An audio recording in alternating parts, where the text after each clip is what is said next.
Greetings, petrol heads. After the dramatic conclusion of 1956, with its heartbreaks, heroics, and history in the making, we now turn the page to a brand new chapter.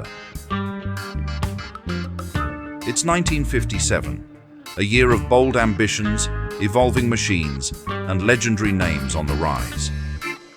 This year, the World Championship takes us across the globe, from the summer heat of Argentina to the tight twists of Monaco, through the winding roads of France, and the speed temple of Britain, the thunder of the Nürburgring, all the way to not one, but two Italian Grand Prix, with the United States joining the calendar once again. Juan Manuel Fangio stands as the man to beat, but challengers are closing in. One thing is certain, we'll be right there with you, race by race, moment by moment. To all our returning subscribers, you know the sound, the smell, and the stories. It's time once again to fire up those engines. And if you're new here, you've just joined a passionate community that lives and breathes Formula One history. You're in good company. So strap in, because the story of the 1957 Formula One World Championship is about to begin.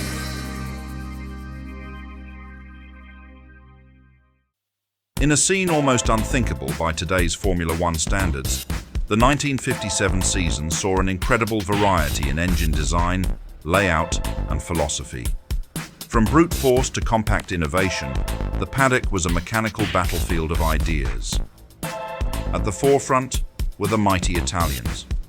Maserati brought not one, but two weapons to the grid: the proven straight six and the newly developed high-revving V12. Ferrari countered with its formidable V8, tuned to extract close to 290 horsepower, ferocious by the standards of the day. Meanwhile, the British constructors had to approach things differently. BRM, Connaught, Cooper, and Vanwall all opted for smaller, lightweight straight-four engines. These were not nearly as powerful, often trailing the Italians by a considerable margin in sheer horsepower. But they were nimble, reliable, and easier on tyres and fuel, a potential equalizer over long Grand Prix distances. Despite these contrasts in engine architecture, almost every car on the 1957 grid shared one common trait: front engine layout. It was the dominant ideology of the era, all except one. Cooper, the quiet revolutionaries from Surbiton, continued to challenge convention with a rear-mounted engine layout. Small, underpowered, but brilliantly balanced, it was a concept still ahead of its time, but not for long. The diversity of technology in 1957 reflected the uncertainty of Formula One's future. But one thing was certain: change was coming. Most of the field in 1957 shared a familiar set of specifications, standard, proven, and widely accepted at the time. Space frame chassis construction was the norm, paired with conventional front-mounted water-cooled radiators. Suspension setups followed a similar pattern too: double wishbones at the front and a DD-on axle at the rear, offering just enough precision and stability for the demands of the era. Feeding the engines were Weber carburetors, reliable, well understood, and dominant across most teams. But one name stood apart: Vanwall. Backed by British engineering ambition, and with crucial assistance from Daimler-Benz and Bosch, Vanwall became the first team to truly perfect fuel injection in Formula One. While others relied on carburetors, Vanwall's fuel-injected system delivered cleaner throttle response, improved fuel economy, and a crucial edge in performance, an innovation that hinted at the future of racing technology. But there were clear differences too: technical battle lines drawn across the field. One of the most defining was in braking systems. The newly developed disc brakes were beginning to challenge the conventional drum brake setups. At this point in history, both systems were still going head-to-head. Traditionalists like Maserati and Ferrari continue to rely on the tried and tested drum brakes, robust and familiar, but their days were clearly numbered. The future was knocking, and the disc brake's superior cooling and stopping power would soon become undeniable. Gearboxes also revealed the wide spectrum of mechanical thinking in 1957. Ferrari introduced state-of-the-art 5-speed gearboxes, giving their drivers a broader range of ratios to play with, especially valuable on twisty circuits. In contrast, Maserati and BRM stuck with more traditional 4-speed units, simple and dependable. Then there were the 𝔾ℝ𝔼𝔼𝕋𝕀ℕ𝔾𝕆 cars, which featured the curious pre-selector gearboxes, a somewhat outdated yet charmingly complex solution that still had its moments of effectiveness.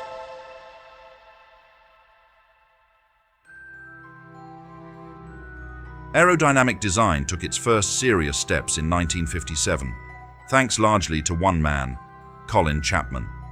With Vanwall, Chapman spearheaded a quiet revolution in car shaping. He refined the nose cowling for smoother airflow, optimized underbonnet ventilation, raised the cockpit sides for better streamlining, and introduced compact perspex windshields to reduce drag. But the true innovation lay elsewhere. Vanwall was the first Formula One team to make serious use of a full-scale wind tunnel, an engineering leap that set them apart. Amazingly, this forward-thinking approach was largely ignored by the traditional giants. Neither Maserati nor Ferrari paid much attention to aerodynamics. In fact, while wind tunnels were being used in Italy, they weren't by car manufacturers, but by Moto Guzzi, who employed them to fine-tune their world-class racing motorcycles. It was an ironic twist. The technology was in reach, but only the most daring chose to grasp it. As we've seen, the machines of 1957 varied wildly. Different engines, gearboxes, brakes, and aerodynamic approaches. But in one crucial aspect, they were all exactly the same. Not a single thought was given to driver protection. Safety was a distant afterthought, if it was considered at all. Every inch of development focused on speed, on performance, on shaving tenths of a second, even if it meant putting the driver's life on the line. These cars were fast, furious, and unforgiving. This was the reality of Formula One in the 1950s, wild, raw, and merciless. And to survive it, let alone race in it, the drivers needed more than talent.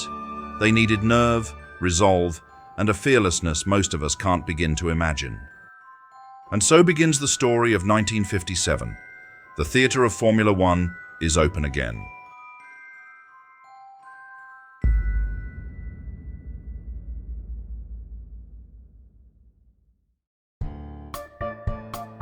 The 1957 Formula One World Championship kicks off beneath the sweltering sun of Buenos Aires. Once again, Argentina opens the season, a tradition now firmly established, offering fans a thunderous return to the world of motorsport after months of winter silence. The venue is none other than the Autódromo Juan y Oscar Gálvez, a sprawling complex with multiple configurations. For the Grand Prix, as always, it is layout number 2, that serves as the battleground, a fast and challenging variant first introduced in 1951, blending sweeping curves and unforgiving straights. But while the track is ready, not everyone is. Just like in previous years, the early calendar date, deep in the Southern Hemisphere's summer, proved too soon for the British outfits. High shipping costs and unfinished cars meant that teams like Vanwall, BRM, and Cooper stayed home. That left the stage to the Italians. Ferrari, Maserati, and Scuderia Centro Sud were the only entries this year, turning the race into a fierce showdown of Italian engineering, and giving the home fans one more reason to cheer, as their national hero Juan Manuel Fangio would once again return to defend his crown. Scuderia Ferrari, the dominant force of the previous championship, arrived in Buenos Aires with strength in numbers and undeniable prestige. The team brought 6 of their refined Ferrari D50 machines, a proven design inherited and evolved from Lancia, now entering its 3rd competitive season. No fewer than 8 drivers were set to claim one of these Scarlet machines, making Ferrari's entry the most extensive and star-studded on the grid. At the core of the team were familiar faces from the 1956 campaign: Peter Collins, the young British sensation; Mike Hawthorn, Ferrari's sharpest tactician; Eugenio Castellotti, Italy's most promising ace; and Luigi Musso, a fearless Roman with unfinished business. Supporting them were 𝔾ℝ𝔼𝔼𝕋𝕀ℕ𝔼𝔼𝕋, a smooth-handed reserve, Alfonso de Portugal, the flamboyant Spaniard of noble blood, and Wolfgang von Trips, Germany's rising star. But perhaps the most stirring appearance was that of a national hero, José Froilán González, the 1954 vice-champion and a legend in Argentine motorsport. Though officially listed as a temporary addition, his presence alone stirred emotions in the grandstands. The crowd had not forgotten the Pampas Bull, and neither had Ferrari. With so much talent and experience under one banner, Ferrari had numbers, history, and horsepower on their side. But managing 8 drivers in just 6 cars would be a game of strategy from the very start. From the heart of Modena came Ferrari's fiercest rivals, Maserati, bringing both pedigree and promise to the opening round of the 1957 season. This time, the team had an unmistakably local flavor. Juan Manuel Fangio, the reigning 4-time world champion and national treasure, had returned to the Maserati fold after his championship triumph with Ferrari. Alongside him stood Carlos Mendieta, a skilled and unpredictable driver with a passion for polo and performance alike. But Maserati's strength didn't end with its Argentinians. The team also retained the services of 𝔾ℝ𝔼𝔼𝕋𝕀ℕ𝔼𝔼𝕋, a driver known for his fiery spirit and relentless aggression. And with Vanwall absent from Buenos Aires, 𝔾℉𝔼𝔼𝕋, their intended star, found himself once again at the wheel of a Maserati, a reunion of necessity rather than design. For Fangio, Moss and 𝔼℉𝔼𝔼𝕋, the engineers had brought an updated version of the 250F, now featuring a lighter, more responsive chassis, a direct response to the ever-increasing demands of Grand Prix racing. Mendieta, however, was handed last year's model. Still, with a lineup boasting 2 of the greatest drivers in the world and a refined machine ready for battle, Maserati had every reason to believe that 1957 could begin in triumph. The third and final team to appear on the grid in Buenos Aires was none other than the ambitious privateer outfit from Modena, Scuderia Centro Sud. Founded just a year earlier, the team had quickly established itself as a home for international talent and experienced hands. Though lacking the factory muscle of Ferrari or Maserati, Centro Sud brought a diverse and intriguing lineup to Argentina. At the helm was ℏ𝔼𝔼𝕋, the seasoned American known for his daring attitude and adaptability. Alongside him, Joe Bonnier, the determined Swede, ready to make his mark on Formula One. Italian veteran Luigi Piatti added local familiarity to the mix, while Argentine-born newcomer Alessandro De Tomaso completed the quartet, racing in front of his home crowd. 𝔼𝔼𝔼𝕋 and Bonnier were entrusted with Maserati 250Fs from the previous season. De Tomaso, in a curious contrast, took to the track in a heavily modified Ferrari 500, originally built in 1952 and retrofitted to meet the current 2.5-litre regulations, a blend of nostalgia and innovation.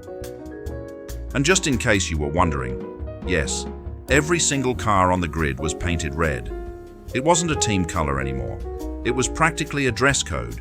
If you showed up in anything else, they'd probably hand you a paintbrush at the gates of Buenos Aires and say, "Nice try, mate, now make it scarlet."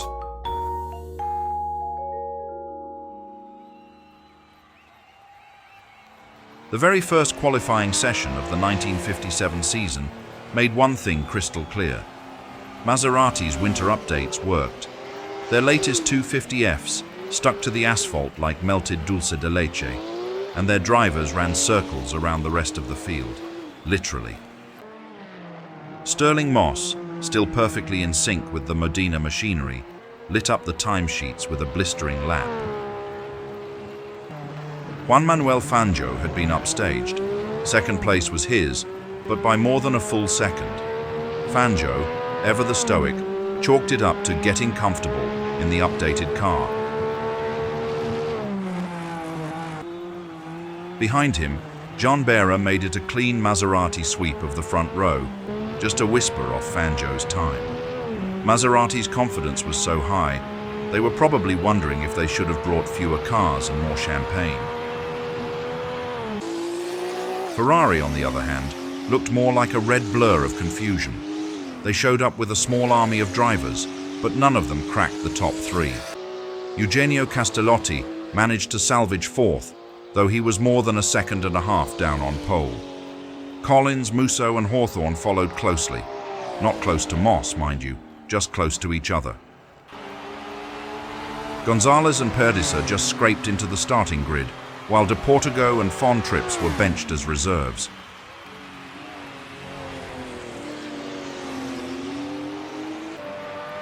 Meticulously, running full tanks in what seemed like a strategic gamble for the race, claimed ninth, and ℏ𝔼𝔼𝕋 impressed many by muscling his privateer Maserati into the top 10, even out-qualifying two Ferraris along the way.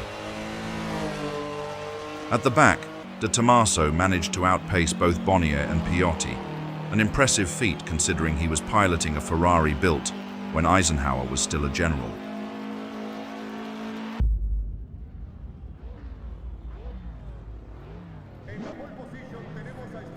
Race day in Buenos Aires arrived under a cloudless sky. It was hot, dangerously hot, the kind of heat that turns cockpits into cookers and steering wheels into branding irons. Veterans of the sport, the ones who'd survived the infamous Argentine scorcher of '55, were already sweating before they even suited up. For the newcomers, there was no escape. This was their rite of passage. No rookie ever truly arrived in Formula One until they'd finished a race in Argentina, soaked to the bones in sweat and stubbornness. The skies were clear, the sun unforgiving, and not a single cloud dared to intervene. If anyone was hoping for mercy from the weather, they clearly hadn't raced in Argentina before. Señoras y señores, la espera ha terminado. Aquí estamos listos para el quinto Gran Premio de Argentina en el Autódromo Municipal Ciudad de Buenos Aires. El rugido de los motores se mezcla con los vítores del público apasionado, ansiosos por ver a sus héroes luchar en este circuito histórico. La bandera nacional está a punto de ondear y los 14 autos están alineados en la parrilla, listos para darlo todo. Todo el trabajo, la dedicación y las largas horas de preparación ahora serán puestos a prueba bajo este calor abrasador. Pero como siempre, será la determinación y valentía de nuestros pilotos lo que marcará la diferencia. The moment is nearly here. 100 laps, 391 kilometers, or 243 miles of relentless racing. It's a true test of endurance. Every lap will challenge the drivers, pushing them to their limits. La emoción está al máximo. Quédense con nosotros mientras comienza esta espectacular carrera en tierras argentinas. La bandera nacional está arriba y la carrera ya ha comenzado. As the Argentine flag sliced through the air, a thunderous roar erupted from the grid. The 1957 season was officially underway. The field surged forward in unison, but almost instantly, something was amiss. Sterling Moss, the pole sitter, stumbled off the line, his Maserati hesitating just enough to be swallowed by the chasing pack. In a blink, half the field had thundered past him.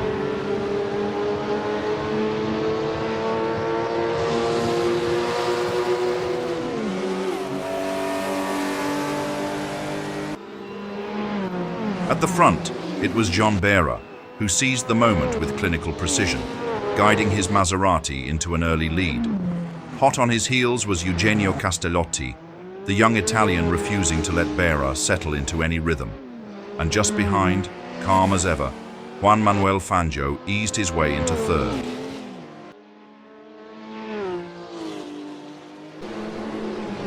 As the field completed its first lap, all eyes turned to the pit lane, where Sterling Moss coasted in, his Maserati limping, the early drama continuing. What had begun as a dream from pole had unraveled in mere moments. The British ace, stone-faced, brought the car to a halt as his mechanics swarmed the machine. By the third lap, the battle at the front had already taken a decisive turn. Eugenio Castellotti, relentless in his pursuit, had stalked John Behra with the precision of a hawk shadowing its prey. Then, with a well-timed move, he swept past the Frenchman to seize the lead. Castellotti, young and ambitious, had taken command.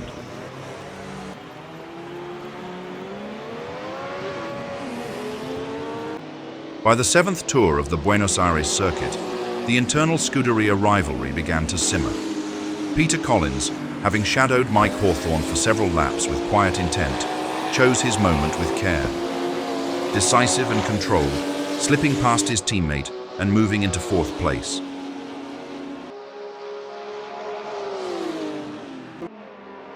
𝔻ℝ𝔼𝕋 was not one to surrender a lead without a fight.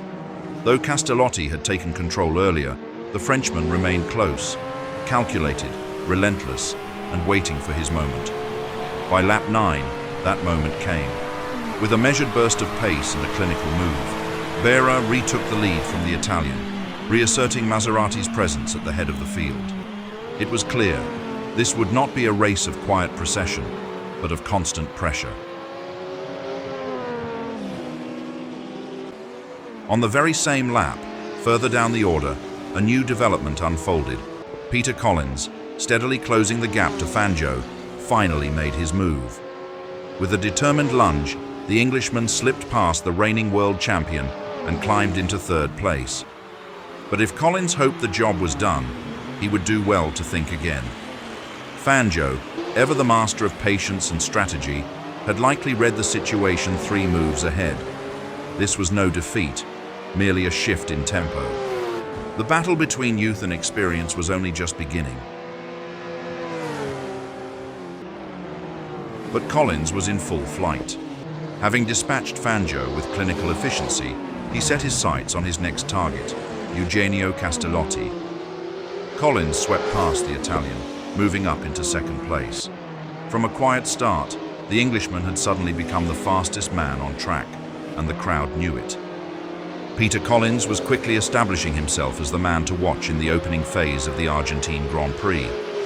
With Fangio and Castellotti already behind him, his relentless advance now brought him directly onto the tail of 𝔻ℝ𝔼𝕼. The Frenchman held firm at first, fending off the Scarlet Ferrari with admirable nerve. But Collins was unyielding. Corner after corner, he filled 𝔻ℝ𝔼𝕼's mirrors, never more than a car length adrift.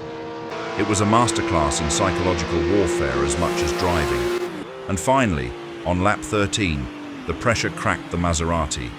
Collins surged ahead and claimed the lead, marking a remarkable charge from mid-pack to the front in just a handful of laps. A bold statement from the Englishman, and one that would not go unnoticed.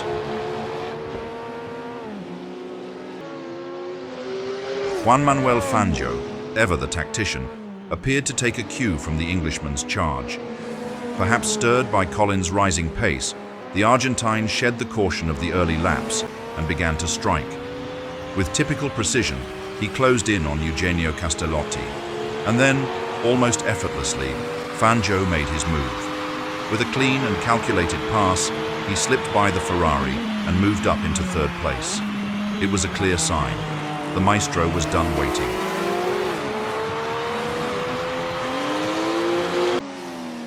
Peter Collins, having seized the lead with authority, now began to stretch his legs.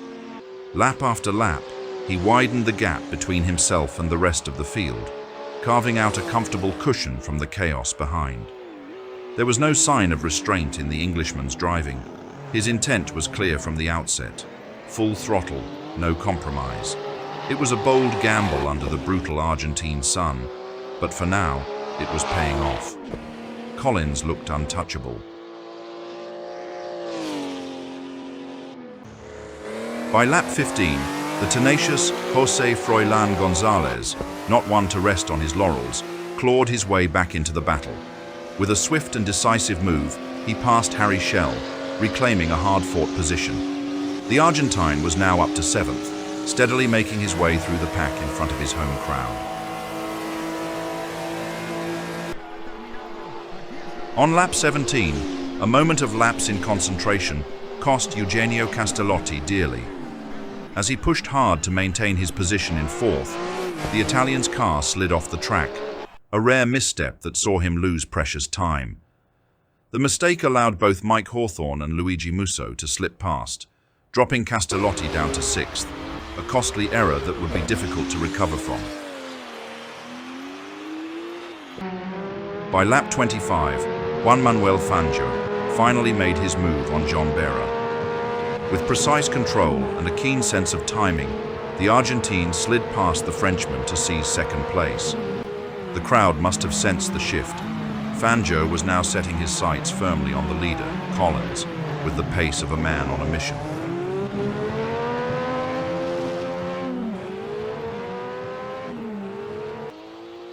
Collins, who had been so dominant in the early stages of the race, suddenly veers into the pits. His face a picture of frustration, he desperately gestures to the mechanics, explaining that he's unable to engage a single gear. The team scrambles to investigate, but the damage is clear. The clutch has burned out almost entirely, and with that, Collins' race is over. But in the midst of the turmoil, the Argentine crowd erupts in joy. For now, the man they've been waiting for, the maestro Juan Manuel Fangio, takes the lead. The grandstands explode with emotion as the four-time world champion assumes the top spot. By lap 30, it's Luigi Musso who becomes the next victim of mechanical misfortune. The Italian, running strongly in the points, begins to lose pace, his car struggling under acceleration. The issue soon becomes clear. It's the clutch once again. Musso carefully coaxes the ailing Ferrari back to the pits, but there's no rescuing it. The team confirms the worst. His clutch has completely disintegrated.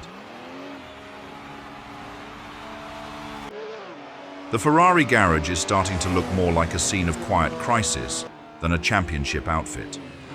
Not long after Musso's retirement, disaster strikes yet again, this time for Mike Hawthorn.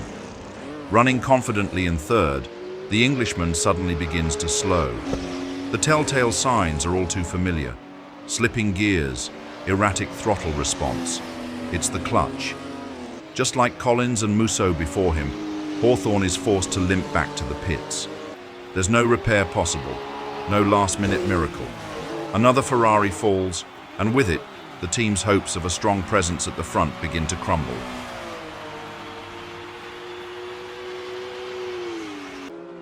By lap 48, the relentless heat finally takes its toll on the veteran. José Froilán González, soaked in sweat and visibly drained, signals to the pit wall he's had enough. The cockpit feels like a furnace, and the strain is no longer bearable. He pulls into the pits, unfastens his belts, and hands the car over to the young and eager Alfonso de Portigo, who had been watching from the sidelines, helmet already on. Within seconds, the Spaniard climbs in and tears back onto the circuit, inheriting not only the machine, but also 7th position in the running order. Just one lap later, the Scuderia plays another card. Cesare Perdisa heads for the pits and climbs out, handing the wheel of his Ferrari to Peter Collins. The Englishman, already frustrated from his earlier retirement, now sees a second chance and grabs it with both hands. Back on track, Collins wastes no time. He quickly hunts down 𝔾ℝ𝔼𝔼𝕋𝕀ℕ𝔼𝔼𝕋, who's been holding firm in 5th place. But Collins is in no mood for patience. A few laps of relentless pressure, a feint to the inside, and then, swift as a flash, he's through. But the fairy tale comeback of Peter Collins is short-lived. Despite his pace, it's clear he's struggling, cramped in a cockpit never built for his frame. Perdisa, considerably shorter than the lanky Briton, had his Ferrari tailored to his size. For Collins, the driving position is awkward, uncomfortable, and ultimately unbearable. So, Collins makes a quick decision, back to the pits. Waiting on the sidelines is a young man, Wolfgang von Trips. The German Count, poised and focused, finally receives the call he's been waiting for. After the heartbreak of Monza last year, where he never even made it to the starting grid due to a mechanical failure in practice, this is his moment. With a confident stride, von Trips takes the wheel. His Formula One debut is now officially underway. But the dream debut quickly turns into a test of nerve for von Trips. Slipping into the rhythm of a Grand Prix is no easy feat, especially not in the sweltering heat of Buenos Aires. It doesn't take long before 𝔾ℝ𝔼𝔼𝕋, steady and relentless in his Scuderia Centro Sud Maserati, reels the young German in. With a well-timed move, the American regains the upper hand, reclaiming 5th place and reminding the rookie that Formula One is no place for a gentle introduction. But the tables turn once more, this time with fire in the eyes of the young German. Wolfgang von Trips, perhaps stung by the audacity of 𝔻𝕼𝕋𝕋𝕍𝕗 overtake, responds with a move of his own, bold, clean and decisive. He sweeps past the American and reclaims 5th place in commanding fashion. It's a statement, loud and clear, from the debutant. A nobleman he may be, but on the racetrack, von Trips is proving he's no passenger. This is the spark of a future contender. 𝔻𝕼𝕋𝕼𝕍𝕗, no stranger to grit, isn't about to be outdone by a Grand Prix rookie, no matter how noble his pedigree. The moment von Trips sweeps past, 𝔻𝕼𝕋 plants his foot and begins a fierce retaliation. What follows is a spirited exchange, wheel to wheel, corner after corner. The two dance a high-speed duel through Buenos Aires, thrilling the crowd with every twist and surge. But experience counts for something, and in the end, it's 𝔻𝕼𝕋 who edges ahead once more, reclaiming 5th place. The rookie had made his mark, but 𝔻𝕼𝕋 had made his stand.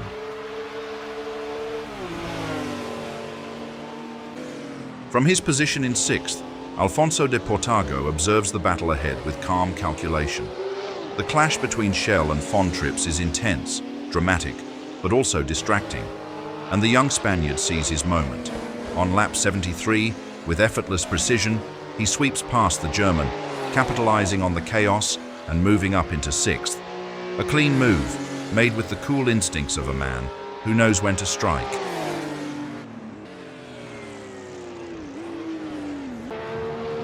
On that very same lap, Stirling Moss, now running in a distant 9th, unleashes everything his Maserati has left. After the heartbreak at the start, where he was swallowed by the field almost instantly, the Englishman has been clawing his way back with quiet fury. And now, with nothing left to lose, he goes completely flat out. Through the sweeping corners and scorching straights of Buenos Aires, Moss dances with precision, and the stopwatch confirms it. 1 minute 44.7 seconds, the fastest lap of the race. Without warning, Eugenio Castellotti's Ferrari veers violently off the circuit. Spectators gasp as the red machine skips across the gravel and comes to rest by the barriers. The cause, a failed wheel joint, a critical failure that ended his race in a heartbeat. It's a cruel moment for the young Italian, who had fought valiantly through the heat and the chaos of Buenos Aires. Juan Manuel Fangio brings his Maserati across the line, first and unchallenged. The circuit explodes in celebration. Thousands rise to their feet as the great Argentine completes a flawless run, claiming his 4th victory on home soil. No wild battles, no last-minute heroics, just a master at work, controlling every corner, every lap, with absolute authority. Trailing Fangio by a margin of 18 seconds, Jean Behra brings his Maserati to the line in 2nd place, a performance that speaks volumes of his resilience and maturity behind the wheel. Not far behind, and met with a roar of approval from the home crowd, Carlos Menditegui claims 3rd. For the Argentine, this is more than just a podium. It is a moment of redemption. 1 year ago, fortune turned its back on him here. Today, he stands tall, completing an all-Maserati lockout of the podium in front of a rapturous Buenos Aires. 𝔻𝕼𝕋𝕼𝕋 follows in 4th, adding further gloss to the Italian marque's dominance. The American, driving for Scuderia Centro Sud, delivers a drive of consistency and composure. Ferrari, by contrast, endure a sobering afternoon. With mechanical failures crippling their front-runners, it falls to José Froilán González and the promising young Alfonso de Portago to salvage what they can. Sharing duties across the punishing distance, they bring their machine home in 5th, an honourable effort. The championship has only just begun, and the road ahead promises more challenges, more thrills, and more unforgettable moments. Next up is the 1957 Monaco Grand Prix, a race where the stakes are as high as the glitzy yachts lining the harbour. So, buckle up, because Monaco is coming, and you won't want to miss it. A big shout out to all our long-time subscribers and viewers. Thanks for joining us as we continue this journey through motorsport history.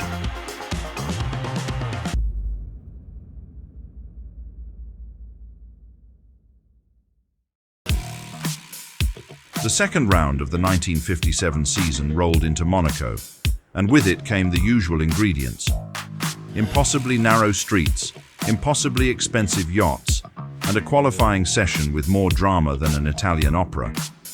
Here, between the cliffs and the sea, speed is a dangerous luxury. The circuit winds through the heart of the city, much as it still does in 2025, skimming past the sunlit harbour, the towering hotels, and the unforgiving barriers that punish even the smallest mistake.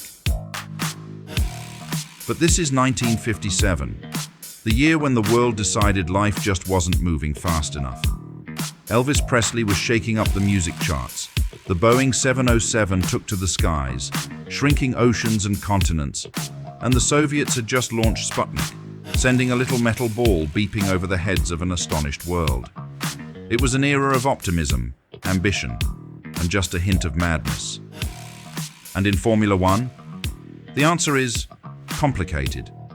On one hand, we are here, in Monaco, the playground of the rich, the brave, and the fearless. But on the other hand, in Italy, two different accidents cast a shadow over the sport. At the Modena circuit, where both Maserati and Ferrari test their latest machines, tragedy struck. Eugenio Castellotti, one of Italy's brightest talents, had been personally ordered by Enzo Ferrari to beat an unofficial lap record set by Jean Bera for Maserati. Castellotti obeyed, pushing harder and harder, lap after lap. But something went wrong. He ran off the track, struck a high curb at the chicane, and was thrown from the car with terrifying violence. At just 26 years old, Italy lost one of its most promising stars, and Ferrari, one of its fiercest competitors.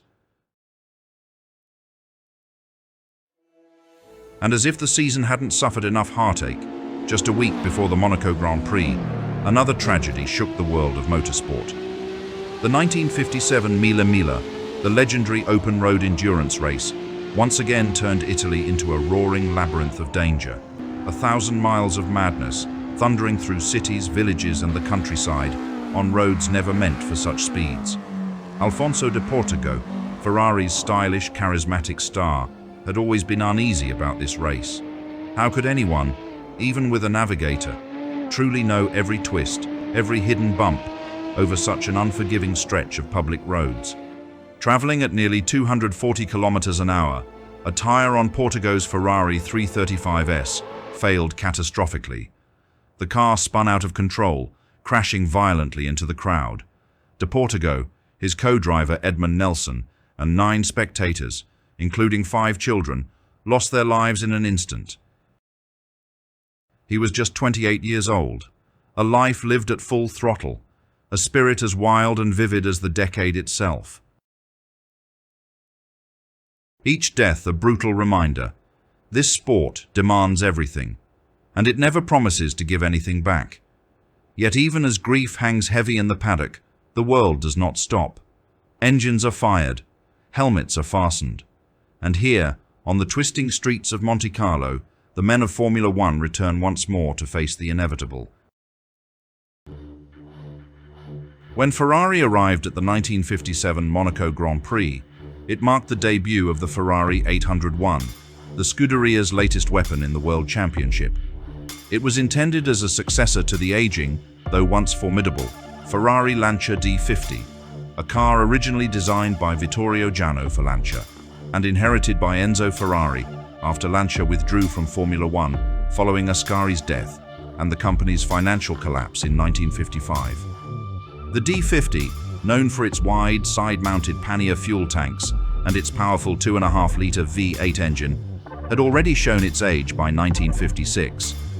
While still capable in the hands of 1956 champions like Juan Manuel Fangio, its complex construction and awkward weight distribution began to show limits on tighter circuits and against the growing threat of Vanwall and Maserati.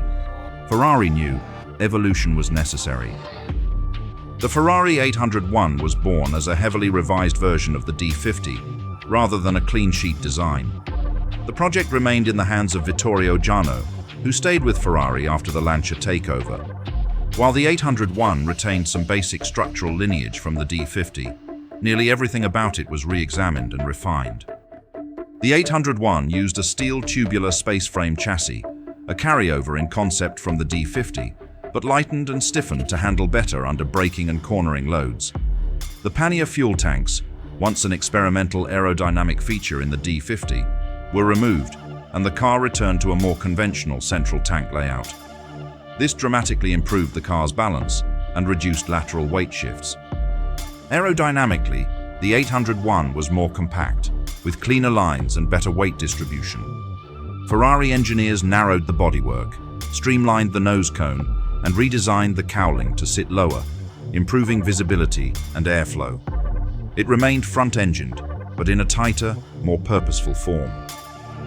At the heart of the Ferrari was the Ferrari Tipo 130 engine, a 2.5-litre naturally aspirated V8, inherited in basic layout from the Lancia D50. However, significant modifications had been made.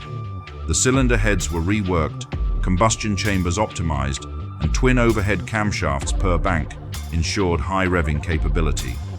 The engine produced approximately 275 to 280 horsepower at around 8,000 RPM, competitive for the time, but slightly behind Maserati's 250F in terms of power-to-weight ratio.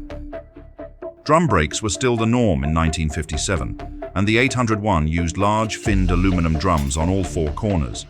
They provided respectable stopping power, but were vulnerable to fade over longer distances, especially on high-speed circuits.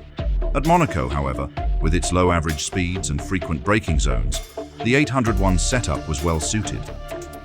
The new Ferrari 801 would continue to serve Ferrari throughout the 1957 season. It was a transitional machine, not yet a revolution, but a necessary evolution. Considering the recent tragedies that had cast a shadow over the world of racing, Scuderia Ferrari arrived in Monaco with a shaken and reduced squad. The proud team from Maranello now counted only Peter Collins, Mike Hawthorn, and Wolfgang von Trips among their active drivers, a sharp contrast to the strength and depth Ferrari usually commanded. Realizing that reinforcements were urgently needed, Enzo Ferrari himself turned to a trusted ally. Maurice Trintignant was summoned back into Ferrari's ranks. It wasn't a gamble. Trintignant had already carried Ferrari to glory here, on these very streets, claiming victory in Monaco 2 years earlier in 1955.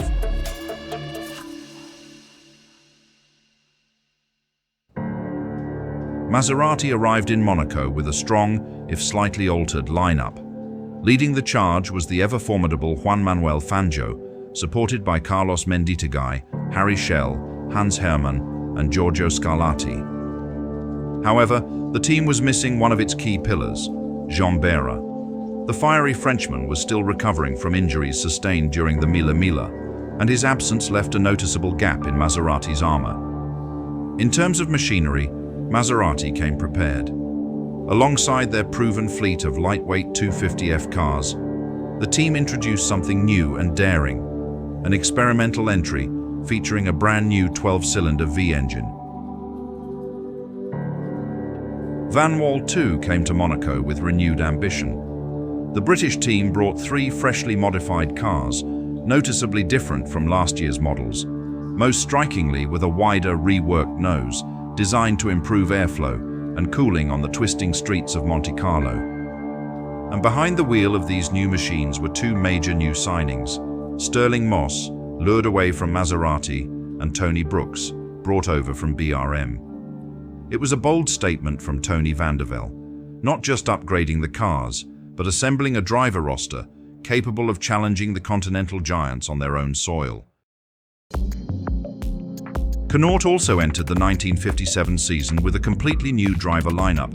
Gone were the veterans. In their place, 2 rising stars from the fiercely competitive British Formula 3 scene: Stuart Lewis-Evans, a young driver with sharp instincts and a natural flair for tight circuits, and Ivor Bueb, known for his fearless approach and mechanical sympathy. However, one of the cars stood out sharply from the rest, fitted with a radically redesigned body known as the B-Dart. Gone was the classic clean shape of the earlier Connaughts. In its place was a distinctive aerodynamic humpback profile, with a long tapered tail and a rounded bulbous engine cover intended to reduce drag and improve airflow over the car. The 𝔾ℝ𝔼𝔼𝕋𝕀ℕ𝔾𝕊 was lighter, sleeker, and theoretically faster, though whether such innovations would pay off on Monaco's cramped, unforgiving streets was an open question. In addition, the 1957 Monaco Grand Prix marked the return of the Cooper team to the World Championship scene. Armed with their new rear-engine Formula 2 machines, the revolutionary T43 model, Cooper aimed to challenge the established order with fresh thinking and daring engineering. The T43, powered by a lightweight Coventry Climax 1.5-litre engine, turned traditional Grand Prix design on its head by positioning the engine behind the driver. This configuration offered several advantages: better weight distribution, improved traction, and greater agility, crucial traits on the tight, twisting streets of Monte Carlo. Although originally built for Formula 2 regulations, the nimble T43s proved quick enough to be competitive against the heavier and more powerful Formula 1 machinery, at least on certain circuits. At the wheel were two determined talents: Australian Jack Brabham, making one of his first appearances on the world stage and already showing flashes of the resilience that would one day make him a legend, and Englishman Les Leston, a popular and energetic racer with a background in sports cars and Formula 3. Though few considered Cooper a serious threat to the established giants, their mere presence at Monaco hinted at a future that, perhaps sooner than anyone expected, would rewrite the rules of Grand Prix racing. As for the last British team in Monaco, 𝔾ℝ𝔼𝕼𝕋 entered the 1957 season with a mix of determination and trepidation. Unlike their competitors, who had made significant strides with new cars, 𝔾ℝ𝔼𝕼𝕼 was still relying on their long-suffering P25 model, a car that had endured a rough start to its life in Formula 1. However, despite these setbacks, 𝔾ℝ𝔼𝕼𝕼 remained committed to refining the P25, hoping that the car's mechanical reliability and the talent of their drivers would bring some much-needed results. This season, the team put its trust in Ron Flockhart and Roy Salvadori, two experienced and versatile drivers. Flockhart was known for his smooth driving style, while Salvadori, another seasoned competitor, had already shown his potential in various categories, including sports car racing. In addition to the factory teams, a few private entries also lined up on the narrow streets of Monte Carlo. Among them were two independent drivers, Horace Gould and Luigi Piotti, both piloting Maserati 250Fs, the same model that had proven itself to be one of the most versatile and competitive machines of its era. Though they lacked the latest updates that the works Maserati team enjoyed, the private 250Fs were still potent enough to pose a challenge in the right hands, especially on a tight and technical circuit like Monaco, where outright power was less critical than precision and rhythm. Joining them was the spirited private outfit, Scuderia Centro Sud, an ambitious Italian team known for giving talented drivers an opportunity on the world stage. For the 1957 Monaco Grand Prix, Centro Sud fielded two cars, one for the experienced French driver André Simon, a seasoned racer familiar with the European circuits, and another for a fresh face from across the Atlantic, American debutant Maston Gregory. Gregory, often nicknamed the Kansas City Flash, was a young man with a fearless reputation and an aggressive driving style that made him an instant attraction.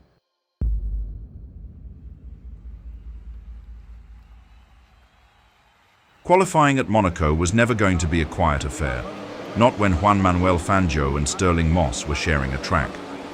Once again, the fight for pole position came down to these two giants, locked in a familiar yet ever-deepening rivalry. But just as the crowd began settling in for the familiar duet, up stormed Peter Collins in his Ferrari, eager to crash the party. Fangio, however, was in no mood for company. With the sort of precision that makes grown engineers weep, he laid down a lap so blistering it made his own 1956 time look like a Sunday drive. Pole position secured, by over a second. Even better, the maestro pulled off this miracle not in Maserati's shiny new V12, which turned out to be all grunt and no grace, but in the older, lighter six-cylinder 250F. Not everyone had such fortune. Young Wolfgang von Trips, making his Monaco debut, found the circuit merciless. The young German was getting out-qualified not only by his teammates, but also by Maserati's ℏ𝔼𝔼𝕋𝕀℉ and 𝔾ℝ𝔼𝔼𝕋ℎ𝔼𝕋𝕀℉, a tough pill to swallow, especially when you're in Ferrari red. But the real fireworks came from Maston Gregory. The bespectacled American rookie arrived with no Grand Prix experience, no Monaco experience, and probably no idea what to expect. But there he was, 10th on the grid in a private Maserati. Not bad for your first go in a Formula One car, and not bad at all for a guy who looked more like an accountant than a racing driver. The rest of the grid was settled in a final frantic push. With only 16 spots available, 5 would be left in the shadows. And yes, Brabham made it into the show with a tiny rear-engined Cooper that looked like it had wandered in from a Formula 2 race by mistake. But quick is quick, and Jack was in.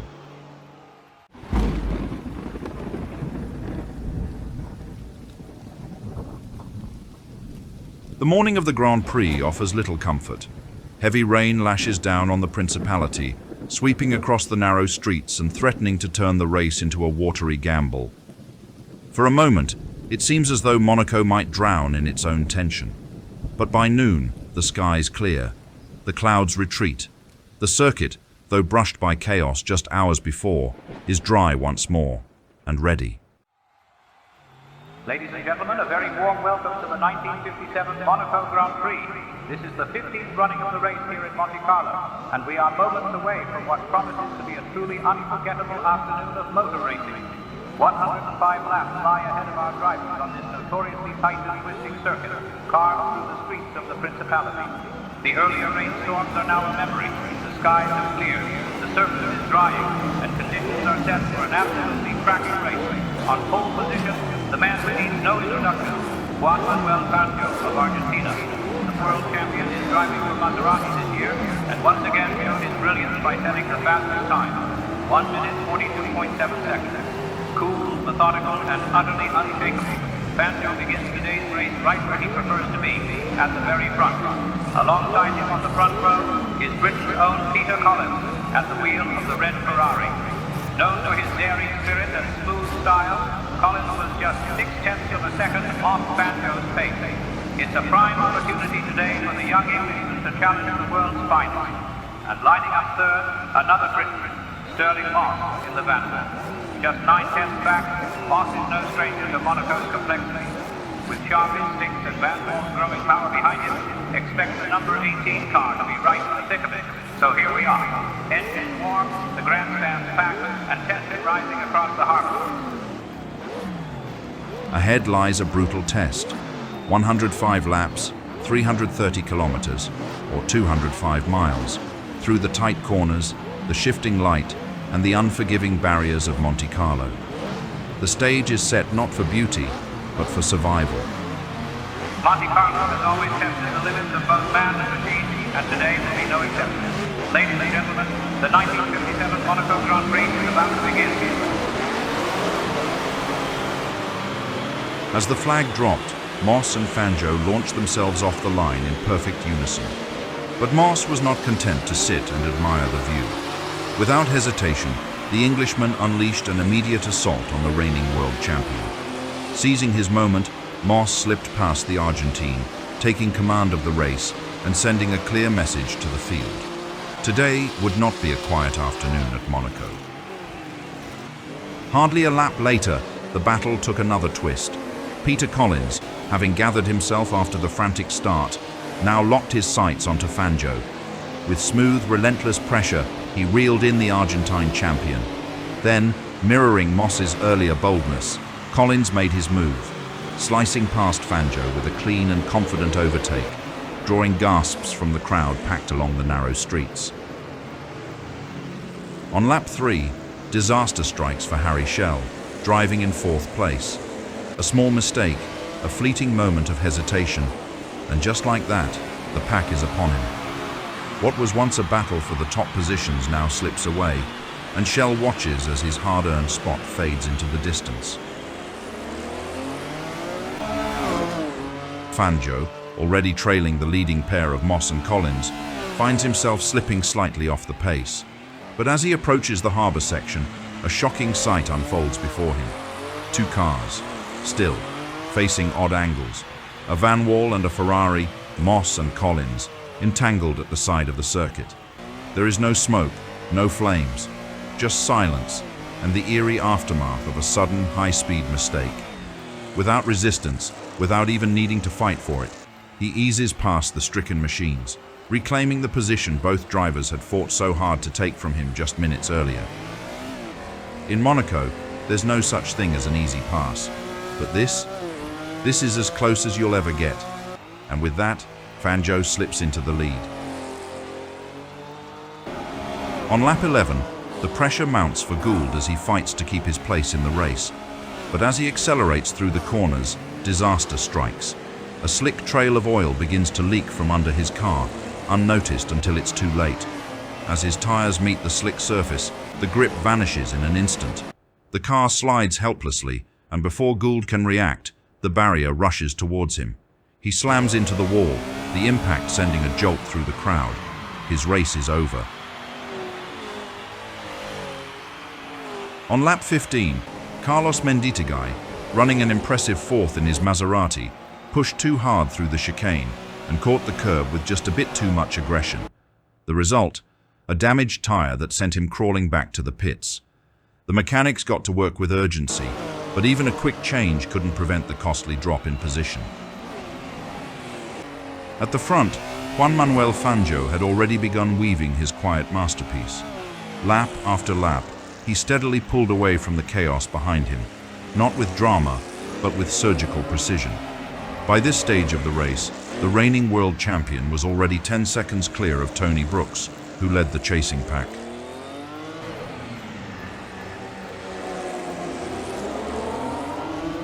On lap 24, 𝔾ℝ𝔼𝔼𝕋𝕀ℕ𝔾𝕊 limps into the pits with a broken front suspension.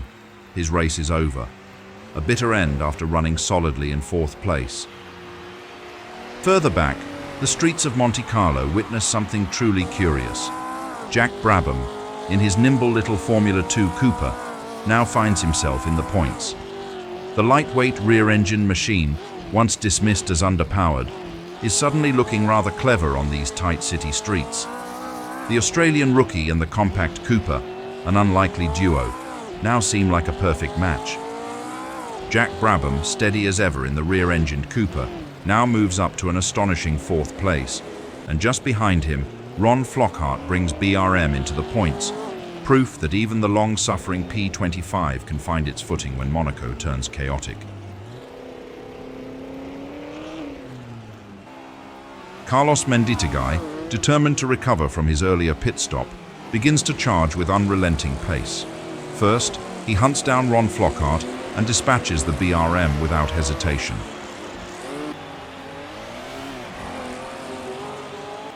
Then, with the bit between his teeth, he lines up Jack Brabham's nimble Cooper and slips past the Australian in a daring move. In just a handful of corners, 𝔼𝔼𝔼𝕋𝕀ℕ𝔾𝕊 storms back into fourth place, an impressive recovery drive that reminds everyone just how potent the Argentine can be when he's on form. On lap 41, the Ferrari pit signals Wolfgang von Trips to come in, despite running a confident third. The team has decided to reshuffle the lineup and hand his car over to Mike Hawthorn. The tall Englishman, with his lanky frame, somehow squeezes himself into the snug cockpit of the German's Ferrari. Nevertheless, Hawthorn rejoins the circuit still in third place, but it's immediately clear that something's not quite right. After just 3 laps, he's wrestling the car rather than driving it, awkward, cramped, and clearly uncomfortable. Accepting the futility of it all, Hawthorn dives back into the pits, giving von Trips a hurried nod as he clambers out. The German doesn't need to be told twice. He leaps back into his machine, straps in, and roars out of the pit lane with renewed purpose.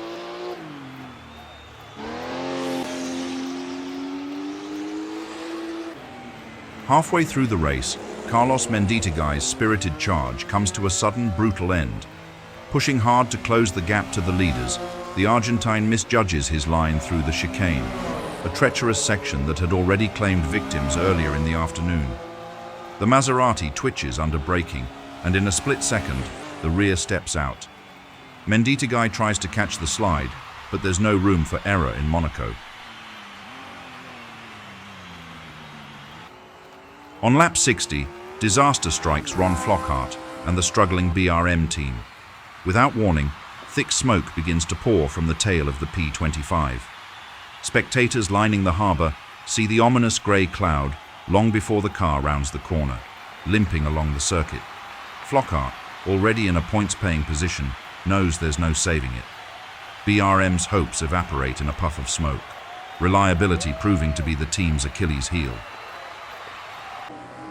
On lap 62, Jack Brabham brings his little Cooper T43 into the pits for a scheduled refueling stop, a necessity for the smaller Formula 2 machine that had been punching far above its weight all afternoon. During the halt, both ℏ𝔼𝔼𝕋𝕶 and ℏ𝔼𝔼𝕋 slip ahead, pushing Brabham down the order.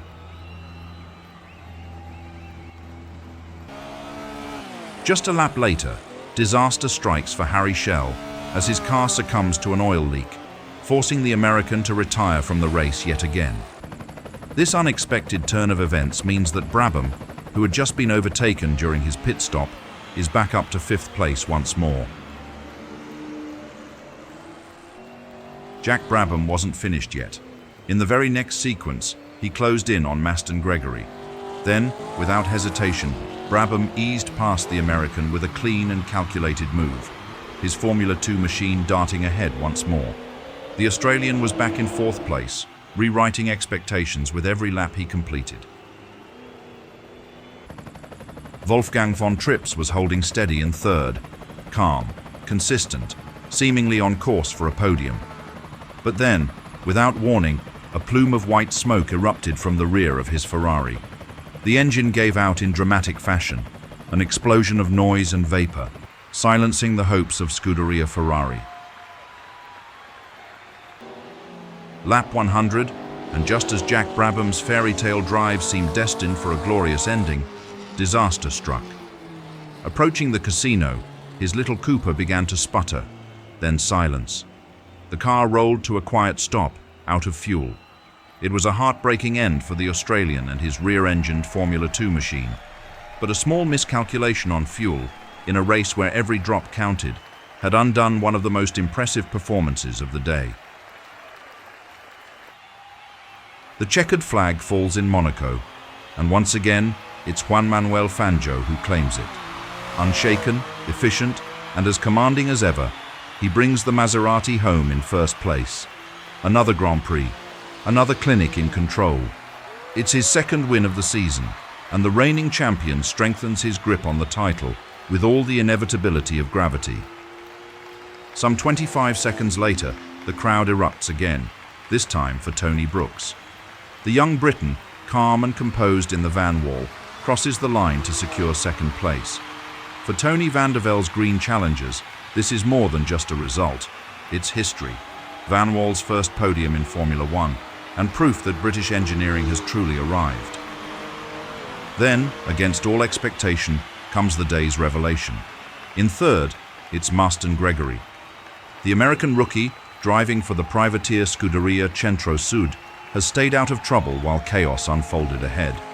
On his Grand Prix debut, he finishes on the podium.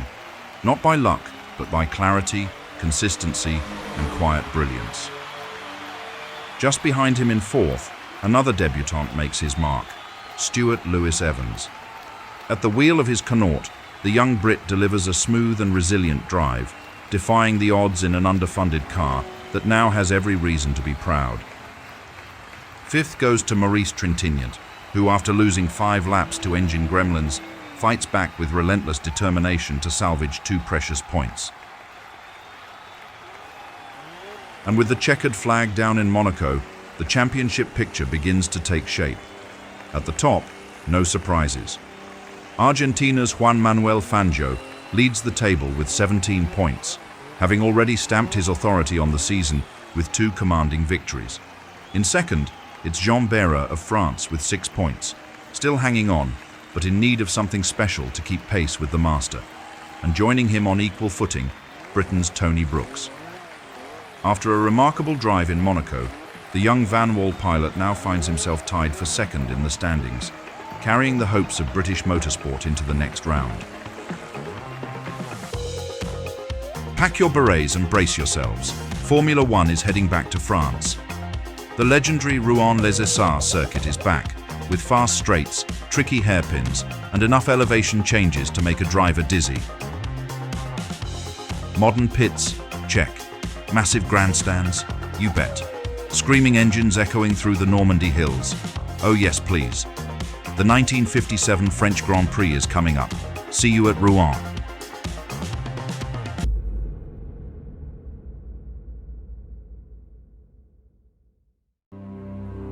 Rouen-les-Essarts, a place where brave men in overalls hurtle through the French countryside at terrifying speeds, while locals sip wine in nearby villages, wondering what all the noise is about.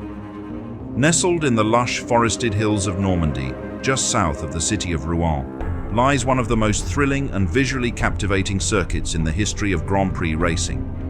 This isn't your average racetrack. Oh no.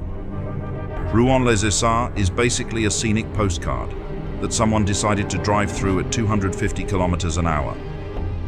The track for the 1957 French Grand Prix measures 6.5 kilometers, approximately 4 miles. The circuit offers a mix of high-speed straights and technical, challenging corners, all set against a backdrop of dense woods and picturesque French scenery. This is no flat, monotonous ribbon of tarmac. Rouen is a track of elevation changes, fast downhill plunges, and tight bends, such as the notorious Nouveau Monde hairpin, a cobbled corner at the base of a long descent that can punish both the impatient driver and the delicate machinery of the era. For 1957, the circuit stands as a true test of driver skill, car balance, and bravery. With the powerful new machines of Vanwall, Ferrari, and Maserati roaring through its forests, the stage is set for another legendary contest in the heart of France.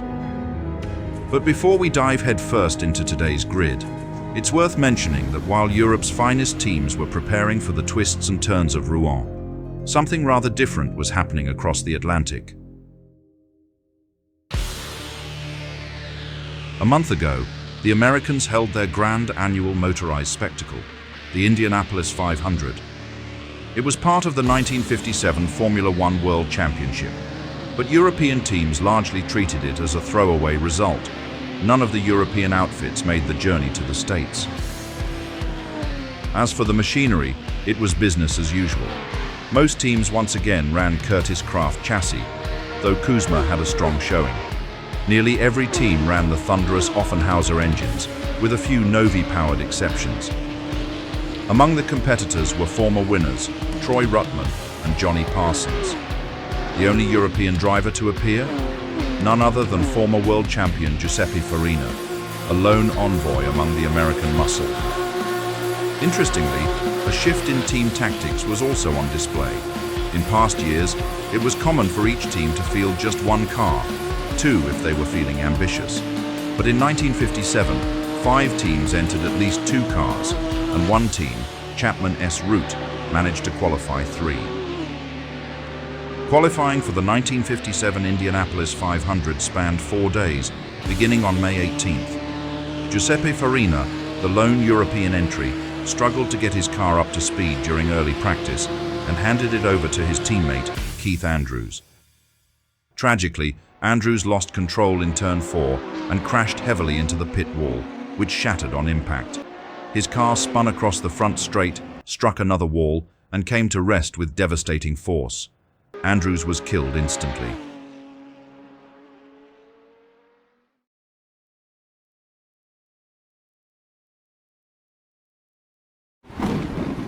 Only 9 drivers set times on the rain-hit first day of qualifying. Those laps would determine the front of the grid. Pat O'Connor took pole position, his only one in Formula One, ahead of Sachs, Ruttman, and Agabashian. Reigning Indy 500 winner Pat Flaherty was absent due to injury. By the final day of time trials on May 26th, 33 drivers had qualified from a field of 43. This year, The starting procedure was modified. Instead of a single formation lap, drivers now had two. One to line up correctly, and a second to bring their machines up to speed for the rolling start. The result? Confusion. The system was tried once more in 1958, and then quietly shelved. Pat O'Connor led from pole, but Troy Ruttman soon took over before retiring with engine trouble on lap 12. Paul Russo and Sam Hanks then battled at the front, with Johnny Thompson briefly leading before falling back after a stop.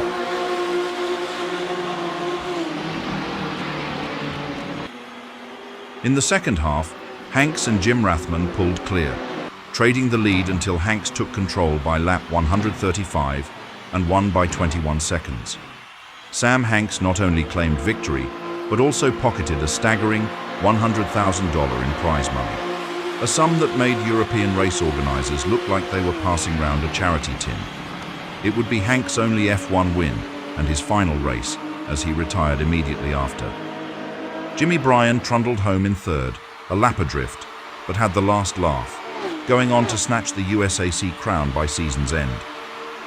But while Hanks was cashing a check large enough to fund an entire Grand Prix team, twice, the rest of the Formula One world had already packed their bags in Europe.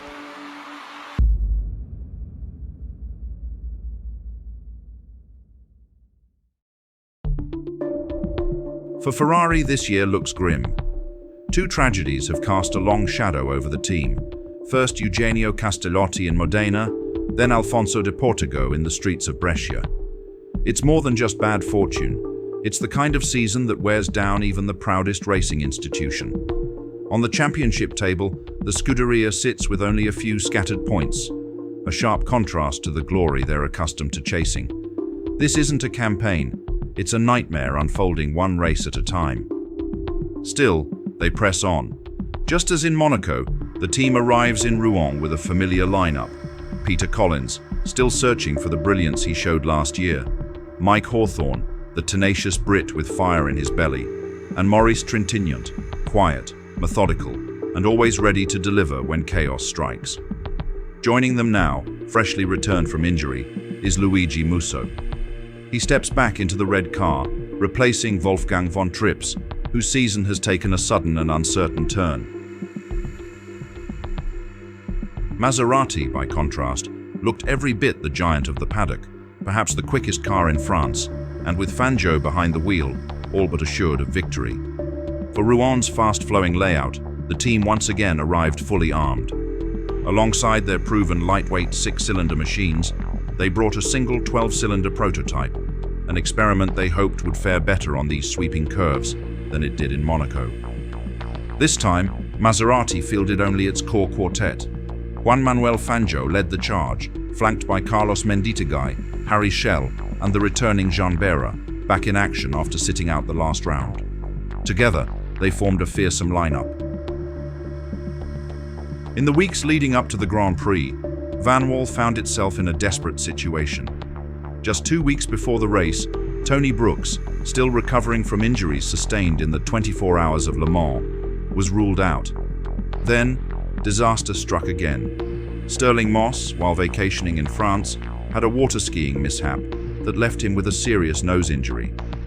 After Monaco's breakthrough podium, this turn of events was a devastating blow for team owner Tony van der Velde. Desperately searching for a replacement, van der Velde feared the worst.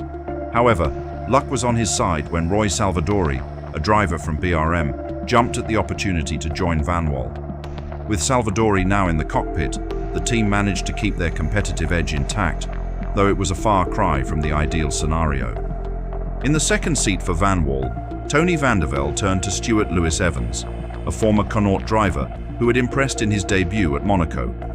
Despite his relatively short time in Formula One, Lewis Evans showed enough promise to earn a place alongside Roy Salvadori, giving the team a new hope after the setback of losing their star drivers. Cooper's paddock door saw a similar change. Les Leston, who'd helped christen their new rear-engine design in Monaco, stepped aside, making room for a fresh face. Into that second cockpit climbs Mike McDowell, a promising English talent fresh from strong results in Formula 2. Though still green at Grand Prix level, McDowell's precise car control and rapid adaptation impressed team principal Owen Maddock during pre-race tests. Paired now with Jack Brabham, McDowell brings both enthusiasm and a hunger to prove that Cooper's revolutionary layout isn't a one-man show.